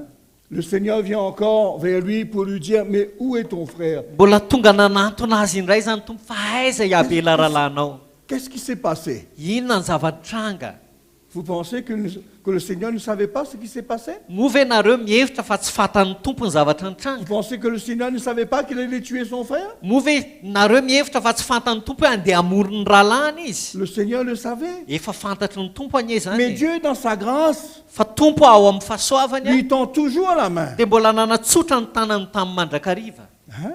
C'est pas parce qu'il a commis l'irréparable que Dieu le rejette. tsy hoe akory efa nanao ny zavatra tsy azo harena izy ka hoe efa lavin'Andriamanitra manomboka eo Le Seigneur va revenir encore vers fa lui mbola tonga nanantona azy indray ny tompo pour l'essayer, pour l'emmener à la repentance. mba hitarika azy ao amin'ny fibebahana Hein? Pour l'emmener à la repentance. mba hitarika azy ao amin'ny Parce que le fibebahana Seigneur veut encore le sauver. satria mbola te hamonjy azy ny tompo Mais son cœur qui s'est endurci, fa lay fony efa niamafy a il a commis l'irréparable. efa nanao ny tsy nety izy ny tsy azo harena Et son intsony a cœur s'endurcit encore pour cacher son péché. dia mbola vao mai niamafy ny fony ety ny anafenana ny fahotany Hein? C'est vrai, c'est pas vrai. marina zany sa tsy marina Le Seigneur veut trouver en lui une repentance. ty hitady an'ilay fibebahana ao am-pony Andriamanitra Vous savez, il y a un psaume, le psaume de David. hitanareo misy salamo salamon'i Davida Lorsque David a commis l'irréparable avec Bathsheba rehefa nanao ny tsy nety a ny tsy azo harena tamin'ny Batseba Davida et qu'il a voulu cacher son péché, dia ty hanafina ny fahotany a Davida tamin'izany il a ressenti l'effet. dia tsapany mihitsy ny fiatraikany a On peut peut-être lire ndao ny vakitsika angambo zany afaka vakitsika zany a c'est un psaume. salamo izy ty a Allons lire le psaume 32. salamo a fa 2 amby telopolo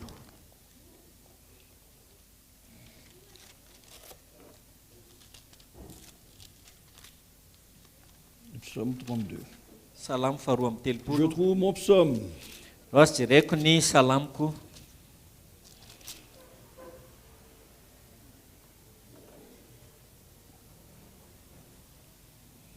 Hein, David dit, psaume 32, le verset le verset 1er, andeny voalohany heureux celui à qui la transgression est remise, sambatra ny olona izay voavela ny elony à qui le péché est pardonné. sy voasarona ny fahotany Heureux l'homme à qui l'Éternel n'impute pas l'iniquité, sambatra ny olona izay tsy sain'i Jehovah eloka et dans l'esprit duquel il n'y a point de fraude. ary tsy misy fitaka ny fanahiny. Hein?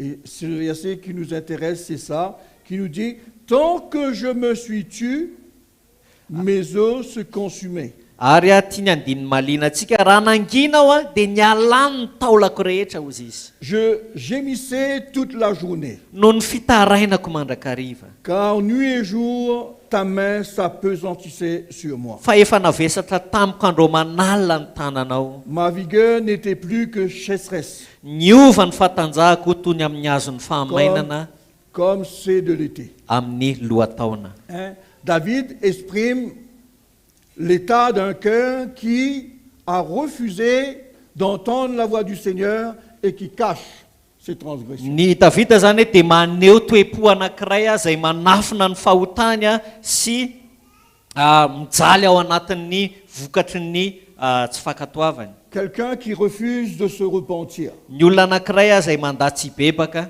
David dit, mes os se consumaient. dia hozy izy Davida hoe nialany ny taolako rehetra Je gémissais toute la journée. ary noho ny fitarainako mandrakariva mitaraina mandrakariva hozy izy. Il dit, ma vigueur n'était plus que chasseresse. Ary hozy izy hoe niova ny fatanjahako toy ny azon'ny fahamainana. Une vie de tourment. Tena fiainam-pijaliana. Vous êtes d'accord? Manaiky an'izany nareo a. Quand notre cœur cache des choses Rehefa manafina zavatra ny fotsika et que nous recherchons la communion avec le Seigneur, ka mitady fiombonana amin'ny tompo isika. l'effet que notre cœur, qui est le moyen par lequel Dieu communie avec nous, Dia zao hoe ny fotsika raha tokony ho fitaovana anankiray ahafahantsika mifandray amin'Andriamanitra est comblé par un péché, dia io fo io nefa lasa feno ota la grâce de Dieu ne peut y pénétrer. dia tsy afaka tafiditra ao intsony ny fahasoavan'Andriamanitra. C'est pourquoi souvent notre état de découragement, Azay no antony hoe ny toe-potsika izay ao anatin'ny notre fahakiviana, état de fatigue spirituelle, ilay farerahantsika ara-panahy, on sent qu'on ne peut plus avancer. tsapatsika mihitsy fa tsy mahavita On mandrosotsontsika. sent que quelque part on est bloqué. Tsapatsika anohany fa tena voasakana isika. Et on se pose la question, Dia mametra-panontaniana ny tenantsika isika. pourquoi? Inona no Mais antony? peut-être qu'on ne se pose pas la bonne Fa question. mety hoe ilay fanontaniana tsy izy ny tena apetratsika amin'ny tenantsika. Vous êtes d'accord? Manaiky an'izany nareo On ne se a. pose pas la bonne question, on ne se remet pas en question. Tsy ilay fanontaniana tokony hipetraka no apetratsika amin'ny tenantsika, tsy mandiny On tena ne se isika. rappelle pas ce que le Seigneur nous a prévenus. Tsy tsaroantsika akory ilay zavatra efa nampitandreman'ny tompo antsika tany aloha. Et souvent des fois, Ary matetika c'est pas compliqué. tsy sarotra ilay Il izy. suffit juste de reconnaître Fa ny anjarantsika fotsiny dia zao miaiky et de se repentir sy mibebaka pour que notre état change. mba ahafahan'ny toetratsika hiova. C'est vrai, c'est pas vrai? Marina zany sa tsy marina? Non? Vous êtes arrivé de cacher quelque chose à votre mari, à votre femme? Misy fotoana ve nareo fa mba manafina ny zavatra manafiny zavatra amin'ny vadinareo na lehilahy nareo na vehivavy? Et on vit toujours dans la crainte Dia que ça se découvre. lasa ohatra hoe miaina anatina tahotra foana tsika eo anatrehan'ny vaditsika. C'est vrai, c'est pas vrai? Sa tsy zany? On est tout le temps sur le qui-vive. Hmm? On est tout le temps aux aguets. Ha? Lasa mitandritandrina foana zany tsika. Et il ne faut pas que ça soit au courant. Hoe sao dia fantany zavatra Mais anankiray. quelque part, on est prisonnier. Fa anohantsika ohatrany azo lazaina hoe olona migadra. C'est vrai, c'est pas vrai? Marina zany sa tsy marina? On n'est pas libre. Tsy libre tsika, tsy C'est pourquoi afaka isika, tsy pour nous, manafaka. c'est la même chose, frères et sœurs. Dia ohatr'izany mihitsy isika raha lasa Nous anabavy. sommes appelés à vivre dans la liberté. Isika anie dia nantsona hiaina tahaka ny olona afaka ao anatin'ny Nous sommes fahafahany. appelés à vivre dans une relation, dans une communion parfaite. Nantsona isika hiaina anatina fiombonana tanteraka. C'est vrai, c'est pas vrai? Marina zany sa tsy marina? Mais le fait que quelque chose qui est en nous et qu'on ne le relâche pas, Fa vokatra ilay zavatra izay ao anatsika ary tsy vitantsika mamotsitra an'izany a, Ça nous bloque. dia izany manakana antsika. Ah, je me rappelle, Tsaroako tsara quelques années derrière, tsaroako tsara ny taona vitsivitsy tany aoriana quand on était ensemble pour servir le Seigneur, rehefa niaraka teo zay nanompo ny tompo et que dans nos cœurs, il y avait des choses. fa nefa tao anatin'ny fonay nisy zavatra tao tamin'izany. Je peux dire, mes frères, Zao no lazaiko anareo rahalahy c'est un combat. tena tolona sy ady. Un combat terrible. Tolona matsiravina, ady matsiravina. Mais quand l'évangile est venu, Fa rehefa tonga ny filazantsara, quand l'évangile apostolique, rehefa tonga ny filazantsara apostolika, quand la prédication de la croix a pénétré notre cœur, rehefa nahazo ny fonay fitoriana ny azo fijaliana, et que ça produit en nous un cœur repentant, ka niteraka tao anatinay fo tao anatin'ny fibebahana, notre relation dia ny fifandraisanay io est devenue fluide. lasa mikorina ho azy ny fifandraisanay. C'est pourquoi, si dans notre cœur, on n'est pas prêt à nous soumettre, Zany no antony raha tsy vonona ny anaiky isika ao à anatin'ny obéir fontsika au Seigneur. ankatohan'ny tompo Laissez-moi vous dire une chose, mes frères et sœurs, nous allons être dans la lutte. dia zao no lazaiko anareo raha lasy anabavy ho ao anatin'ny tolona mandrakarivotsika. C'est pourquoi David dit, Zay mahatonga ny Davida nilaza, je t'ai fait connaître mon péché. Le verset, toujours le verset 5. ny fahotako nambarako taminao andininy fahajimy, Je t'ai fait connaître mon péché, je n'ai pas caché mon iniquité. ary ny eloko tsy mba nafeniko. J'ai dit, j'avouerai mes transgressions à l'Éternel. Hoy izao iaiky ny fahadisoko amin'i Jehova aho, Et tu as effacé la peine de mon péché, ary ianao dia namela ny eloko ny fahotako, et il est devenu libre. dia tonga olona afaka izy. Vous êtes d'accord? Manaiky an'izany nareo a. David a dit, je te fais connaître mon péché. Nambarako taminao ny fahotako izy izy Davida. Il n'a pas caché. Tsy nafeniko zany ozy izy. Mais quand le Seigneur est venu vers lui à travers de Nathan le prophète, Ary rehefa tonga nanatona azy tamin'ny alalan'ny mpaminany Natana ny tompo et que Nathan lui a parlé, dia niresaka tamin'ny Natana, il a reconnu son état. dia niaiky ny toetrany ny toerana nisy Vous êtes azy. d'accord, mes frères et sœurs? Manaiky an'izany nareo raha sy Il a anavavy a. reconnu son état. Nanaiky ny toerana nisy azy Et en izy. reconnaissant son état, Ary amin'ny fiaiken'ny nisy azy en a, s'humiliant devant le Seigneur, tamin'ny fanetren'ny tenany teo anatrehan'ny tompo, Dieu l'a relevé. dia nanangana azy ny tompo tao aorianan'izany. Hein? Le Seigneur l'a restauré. Naveriny tompo tamin'ny lohany Le ny Seigneur l'a fiainany, rétabli. nampitoeriny tompo indray izy.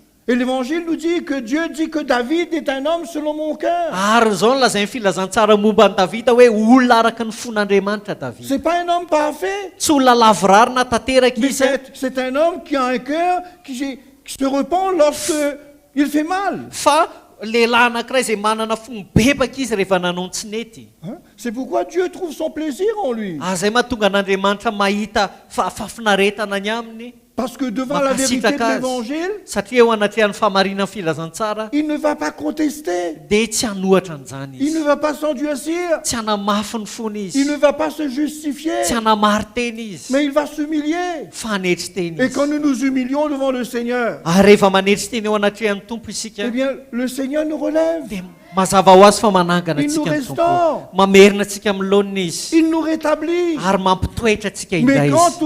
mais quand on le résiste, Fa rehefa manohatra azy isika, lui aussi il le résiste. dia toeriny ihany koa Hein? isika. C'est pourquoi je vais vous encourager, mes frères et sœurs, comment dans notre cœur, lorsque la grâce de Dieu et l'avertissement du Seigneur vient vers nous, Zay no antony amporisihako anareo anatin'ny fonareo raha lasy anabava fa rehefa tonga ny fahasoavan'Andriamanitra manatona atsika, nous avons besoin de soumettre notre vie. dia mila manaika miaika an'izany ny fiainantsika, ampaneketsika an'izany ny fiainantsika. J'aimerais que nous lisons aussi quelque chose dans le livre de Jonas. Tiako ianareo hamaky zavatra anankiray amin'ny bokin'ny Jona. Jonas, Jona, oui mon Jonas.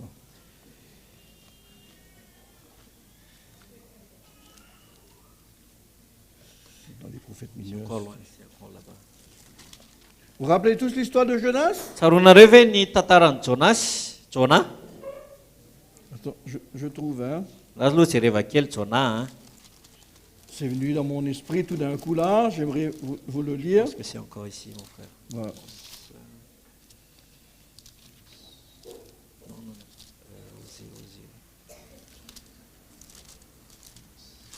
Voilà, voilà mon Jonas. hitako ihany ny jonahako a.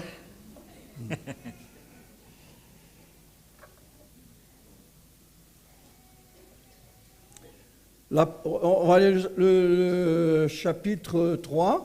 Toko fahatelo ny vaika itsika.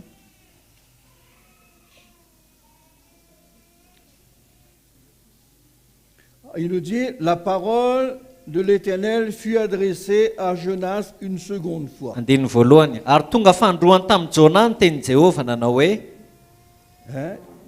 Il dit, lève-toi, mitsangana va à Ninive, ka makanesa ny Ninive, la grande ville, et proclame-y la publication que je t'ordonne. ilay tanàna lehibe ary torio aminy ny teny izay nolazaiko aminao, izay lazaiko aminao. Il dit, et Jonas se leva et alla à Ninive, Dia nitsangana Jonah ka nakany Ninive selon la parole de l'Éternel. araka ny tenin'i Jéhovah.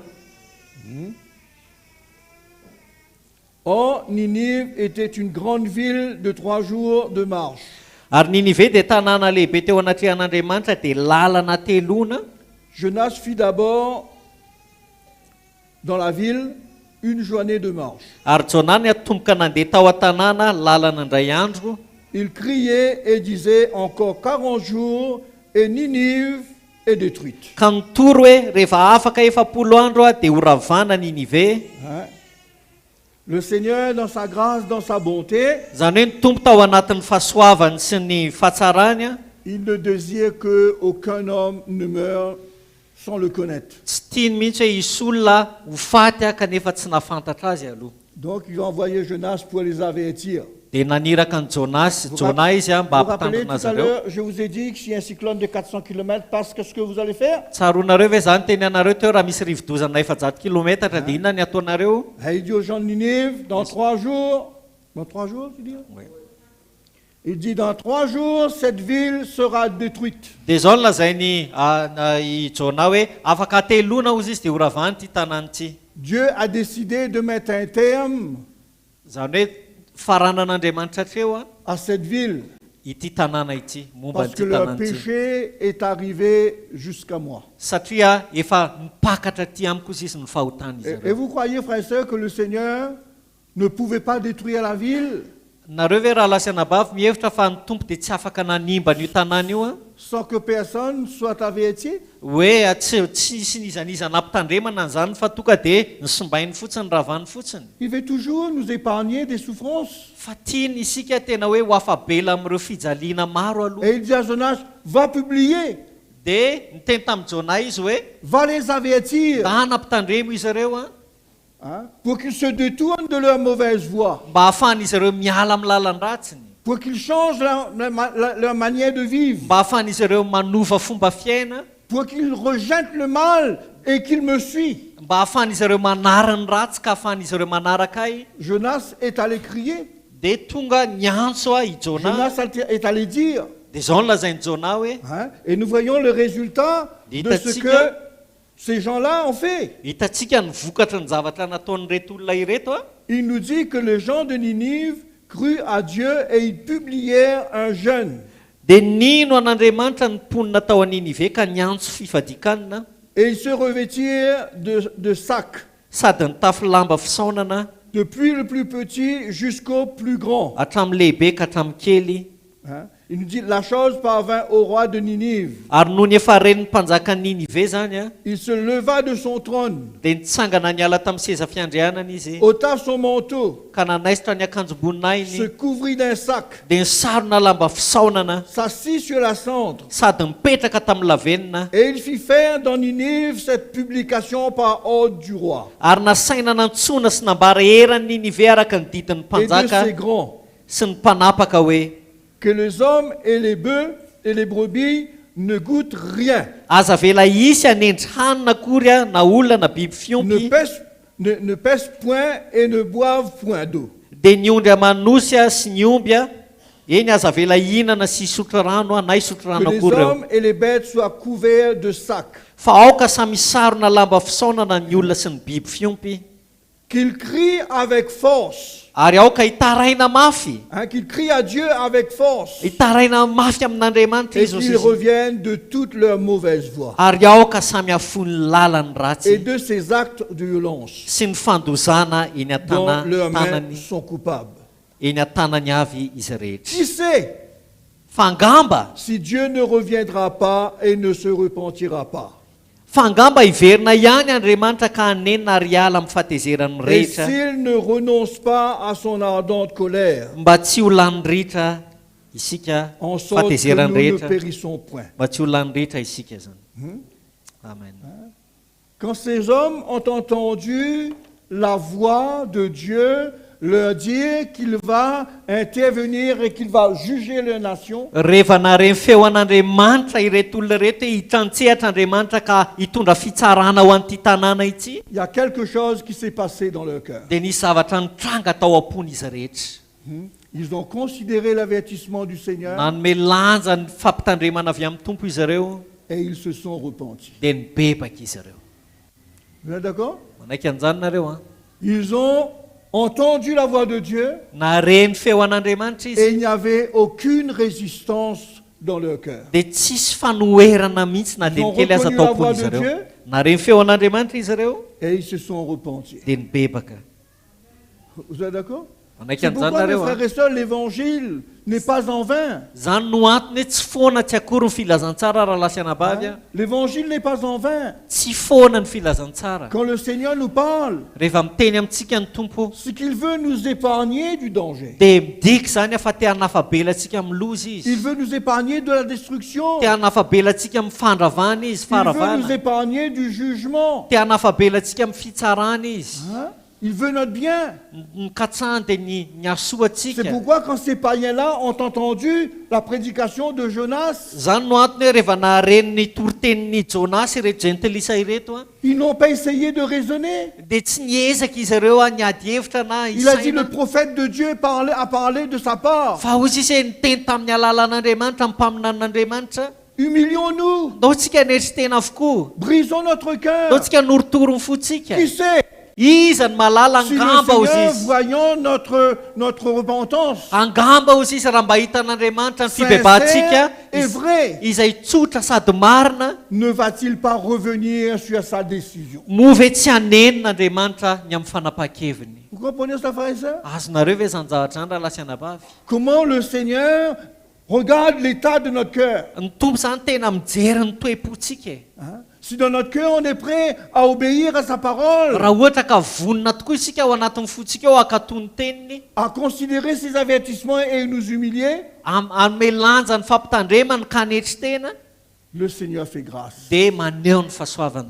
Il fait grâce. Maneho ny Et fahasoavany. là, il nous est dit, Dia zao no lazainy amintsika eto a. Dieu vit qu'il agissait ainsi et qu'il revenait de leur mauvaise voie. Alors Dieu se repentit du mal qu'il avait résolu de leur faire. Et Andininy il ne fahafolo. le fit pas. Ary rehefa hitan'Andriamanitra ny nataon'ireo ny amin'ny alany tamin'ny lalany ratsiny, dia nanenina izy ny amin'ny loza izay nylazainy hamelezana azy ka tsy nataony izany. C'est pourquoi ce matin, mon encouragement pour vous, mes frères, Zany no antony fampahirezako antsika amin'ity marain'ity raha lasy mon anabavy a. encouragement pour chacun de nous, Ny fampahirezako koa ho anareo tsiraray avy a, c'est que dans nos cœurs, dia zao hoe ao am-pontsika nous soyons prêts mba ho vonona ny isika à obéir akatò et à croire sy ino dans l'avertissement du Seigneur. ny fampitandreman'ny tompo. Vous êtes d'accord? Manaiky an'izany nareo a. Le Seigneur ne parle pas en vain. Tsy miteny foana akory Andriamanitra. Quand vous entendez l'évangile, Rehefa mare ny filazantsara parce ianareo que a, le Seigneur veut vous guider, dia midika zany fa ty hitarika anareo ny tompo, il veut vous instruire. te hampianatra anareo ny tompo. C'est pourquoi quand sa parole vienne, Zany no antony rehefa tonga ny teniny, c'est jamais pour nous condamner. dia tsy tonga hanameloka izany, C'est jamais pour nous juger. tsy tonga hitsara antsika izany teniny Il izany, s'adresse à nous pour nous sauver. fa miresaka amintsika izy mba ho famonjena Il antsika. s'adresse à nous pour que nous puissions entrer dans sa paix. Miresaka amintsika zany mba ahafahantsika miditra ao anatin'ny C'est fiadanany. pourquoi l'apôtre Pierre nous dit Zany mahatonga ny apôstôly Petera milaza que Dieu ne tardera pas dans l'accomplissement de sa hoe promesse. Andriamanitra tsy taredretra hozy izy ny amin'ny fanatanterahany teny Il ne tardera fikasany a. pas. Tsy taredretra Mais qu'est-ce izy, qu'il fait? fa inona ny ataony? Il attarde.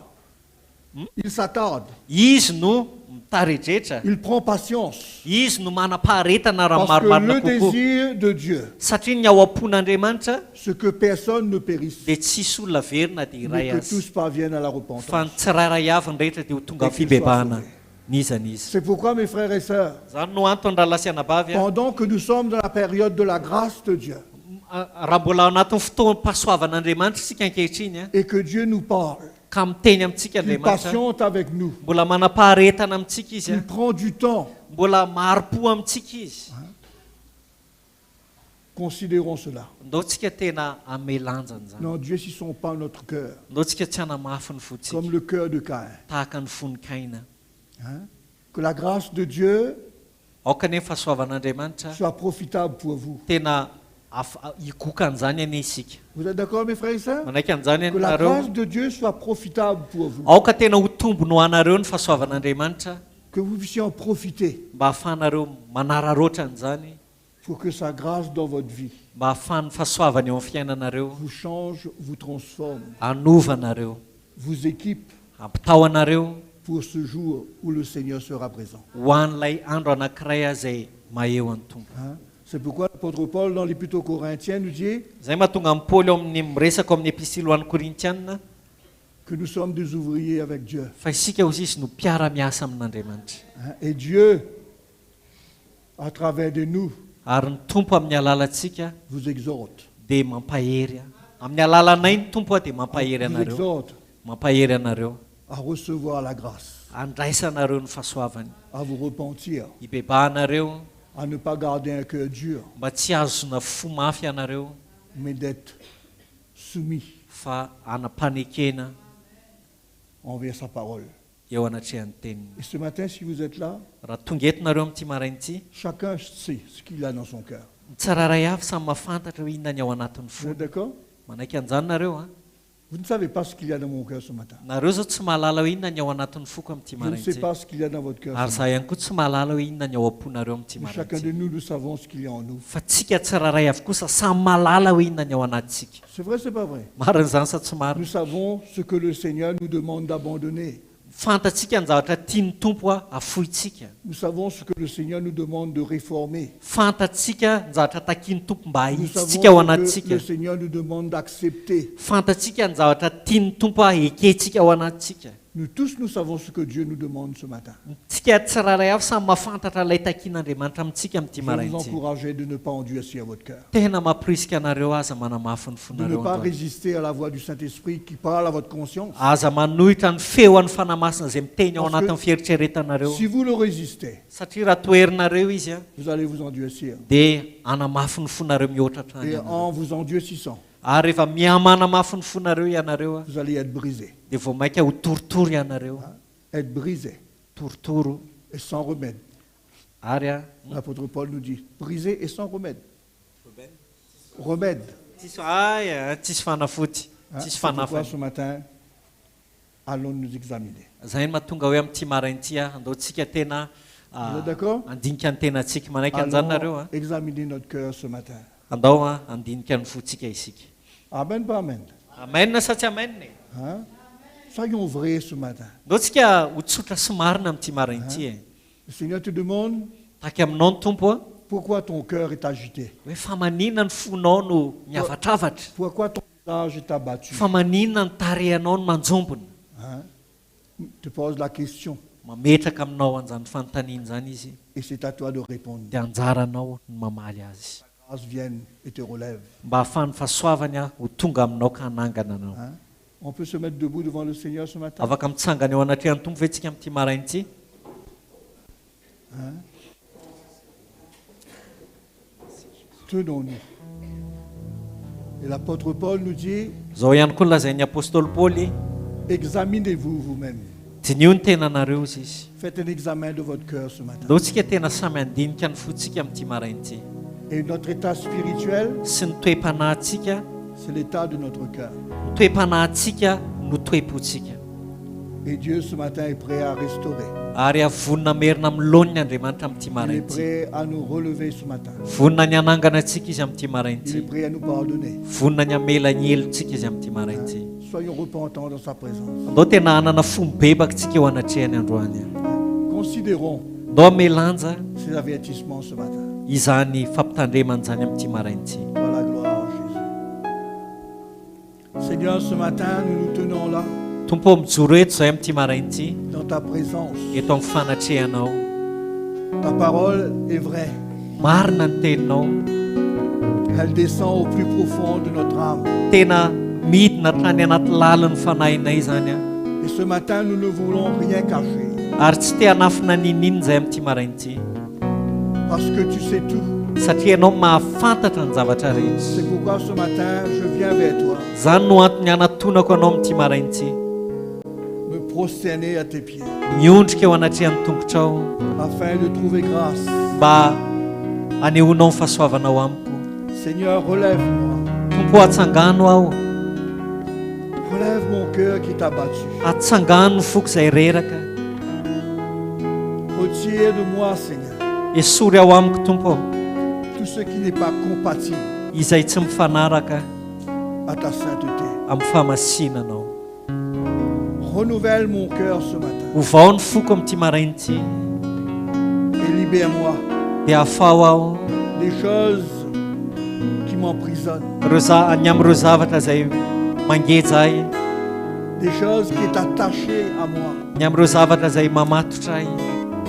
J'ai besoin de ta grâce pour surmonter. Mila ny fahasoavanao ahafahako miatrika an'izany. J'ai besoin de ta grâce pour en être guéri. Mila ny fahasoavanao ahafahako sitrana ny amin'izany. J'ai besoin de ta grâce pour en être délivré. Mila ny fahasoavanao ahafahako afaka amin'izany.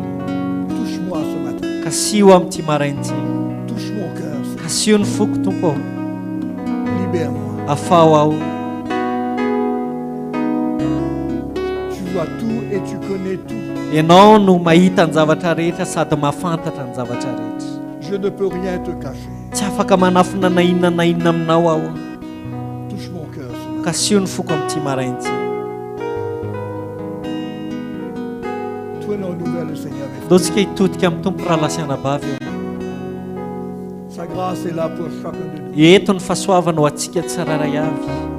Sa grâce est là pour nous fortifier, nous relever. Eto ny fahasoavana mba hampahery antsika tsiraray avy. Es-tu sincère dans ton cœur? Moa ve tena tsotra sy marina ao am-ponao ianao androany? Es-tu vrai? Moa ve marina ao am-ponao ianao? Ne lui cache rien ce matin. Aza manafina nininina aminy androany.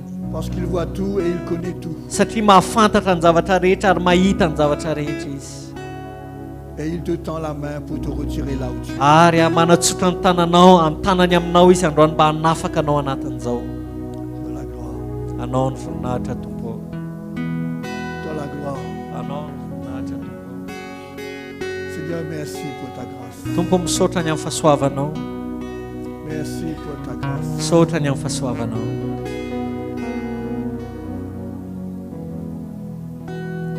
Frères et sœurs, peut-être les situations Raha lasiana bavy mety misy tranga, ont pu produire en nous de l'amertume. mety nisy na tonga afaka mangidy ao anatsika. Et que les souffrances par lesquelles nous avons traversé Ary nilay fijaliana izay nandalovantsika a produit en nous une réserve. dia lasa niteraka zavatra niazona antsika ao anatsika ao. Ce qui fait que notre état nous prive de beaucoup de choses. Dia midika izany fa izay toe-pontsika izao zany no mahatonga antsika ho diso zavatra maro ankehitriny. Ce matin, le Seigneur veut nous libérer. Fa te hanafaka antsika ny tompo amin'ity maraintsy. Il veut nous rencontrer. Te hiaona amintsika izy. Seigneur, fais ton œuvre dans la vie de mes frères et sœurs ce matin. Tompo manaova ny asanao mpondralahy na isianabavinay amin'ity maraintsy. Fortifie-les, Mpaherezo izy ireo. donne-leur un cœur pur et sincère Meo fo tsotra izy ireo sady marina pour qu'ils puissent aller de l'avant. ahafahan'izy ireo mandroso. Te bénissons ce matin. Teranao zay amin'ity maraintsy tompo. Merci Jésus. Saotra Jesosy. Bonsoir. Alléluia. Merci Jésus.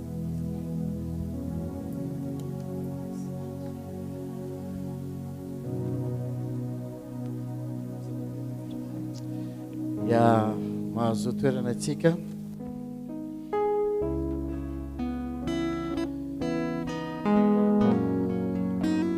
mino aho fa miteny tamintsika tsirairay ny tompo androany. Amen. Amen. Za mahatsapa tena ny fitiavan'ny tompo manoloana ny teny izay nozaraina androany. Tsy misy fanameloana ho an'izana iza fa mino fa ny fahazavana ny tenin'Andriamanitra no namangatsika androany. Amen. Ary mino aho fa ny tenin'Andriamanitra dia hamokatra izay naniran'Andriamanitra azy. Amen. Misaotra rahalahy Joseph nanaiky ho fitaovana ho ampelantanan'ny tompo. Voalohany indrindra ny teny raha amiko manokana dia veriko hoe wa tsy kisendrasendra. Andriamanitra tsy miteniteny foana fa rehefa miteny Andriamanitra misy antony avokoa. Ary tsy kisendrasendra nahatongavantsika ato. Andriamanitra efa nafantatra hoe iza sy iza no avy. Noho izany ny teny tsy ho an'izay tsy tonga fa ny teny ho antsika tsirairay. Amen.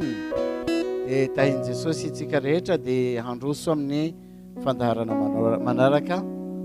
Tahin' Jesosy. Ia dia manararoatra mialatsiny hiarahaba ny fiangonana ny Toliara izay manaraka atsika vantana.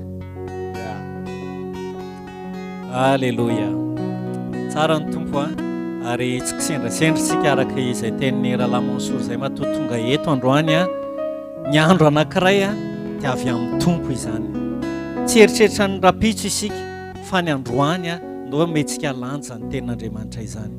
Ary mino fa samy nanaitra ntsika ny tompo tany anatin'ny fotsika tany tamin'ity androany ity dia afaka iray latabatra amin'ny tompo isika androany.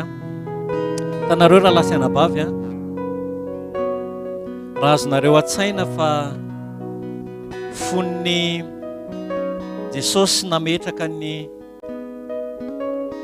fandraisana ny fanasan'ny tompo dia ozy izy hoe ity raha ty ozy izy dia ho mariky ny fanekeko vaovao aminareo. Mpianatra izay jiosy izay niaina hoe fanekena anankiray foana taloha fa manomboka eto izy fanekena vaovao. Lasy anabavy ary mahita isika androany ny vokatry n'iny, ny vokatry ny fahafatesan'i Jesosy teo amin'ny hazo fijaliana dia zasy anao zany. Amen. Ahoana tsy hananantsika fakasitrahana ankehitriny. Tsika izay tsy nalala an'Andriamanitra fa iny, tsy nafantatra anjany Andriamanitra zany fa iny, fa ankehitriny nomena fahasoavantsika ary manambara fa afaka ny andovany fiainana mandrakizay tsika tsotsy. Amen. Ndo tena andray anjany fandraisana ny fanasan'ny tompo zany amin'ny fofeny fakasitrahana ny Jesosy tsika androany dia afaka mandroso isika mandray latabatra ny tompo androany. Alléluia.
cette vidéo, je pense que notre communion est rencontrée.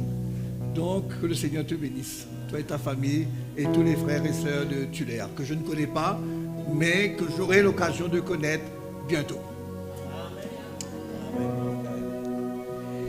Jesosy io misaotra anao zay ny amin'izao firaisana latabatra aminao zao. Tena sarobidy mahita an'ilay narehan'ny teninao teo izay tompo, dia mbola miseho joindre amin'izany teninao zany izahay.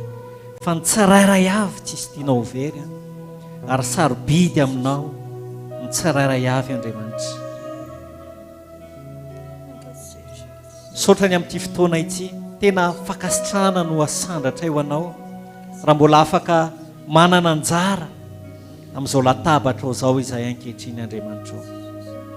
Mazava ho azy tsy mihinana an'izao foana izahay, fa tena misy fandiniana lalina mandrakariva any amin'ny fonay, satria izao mofo sy kapoaka izao dia manambara ny tenanao izay nitorotoroana ny ranao izay nilatsaka teo amin'ny hazo fijaliana, ary ny fiainana iainanay amin'ny fandraisana an'izao dia tsy miaina fiainana mifanohatra amin'izany izahay, fa ny fiainana ihany koa tompo araka ny teninao teo dia amin'ny lalan'ny fankatoavana ny sitraponao. Azany no antony hinananay an'izao mofo izao ankehitriny ihany koa tompo ho fanahafanay anao. Ao say mandray mofotsika ankehitriny.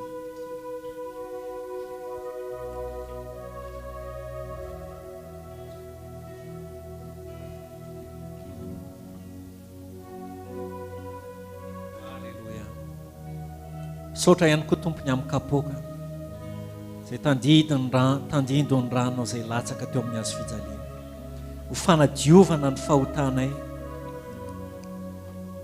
ary nanokatra fanekena vaovao anay izay tsinitsinina taloha, ary raisinay amin'ny fisaorana zany, satria jentilisa tsy nalalan'Andriamanitra fahiny, kanefa amin'ny andro avy dia afaka andovany fiainana mandrakizay izahay. Misaotra ny amin'ny ranao Jesosy izay fanekena vaovao ho aminay sy aminao. Aleluia. Misaotra n'izany amin'ny fankasitrahana tanteraka. Amen. Aleluia. Ny tompo daholo afaka masoerantsika dia andao andray ny filazana vetivety isika.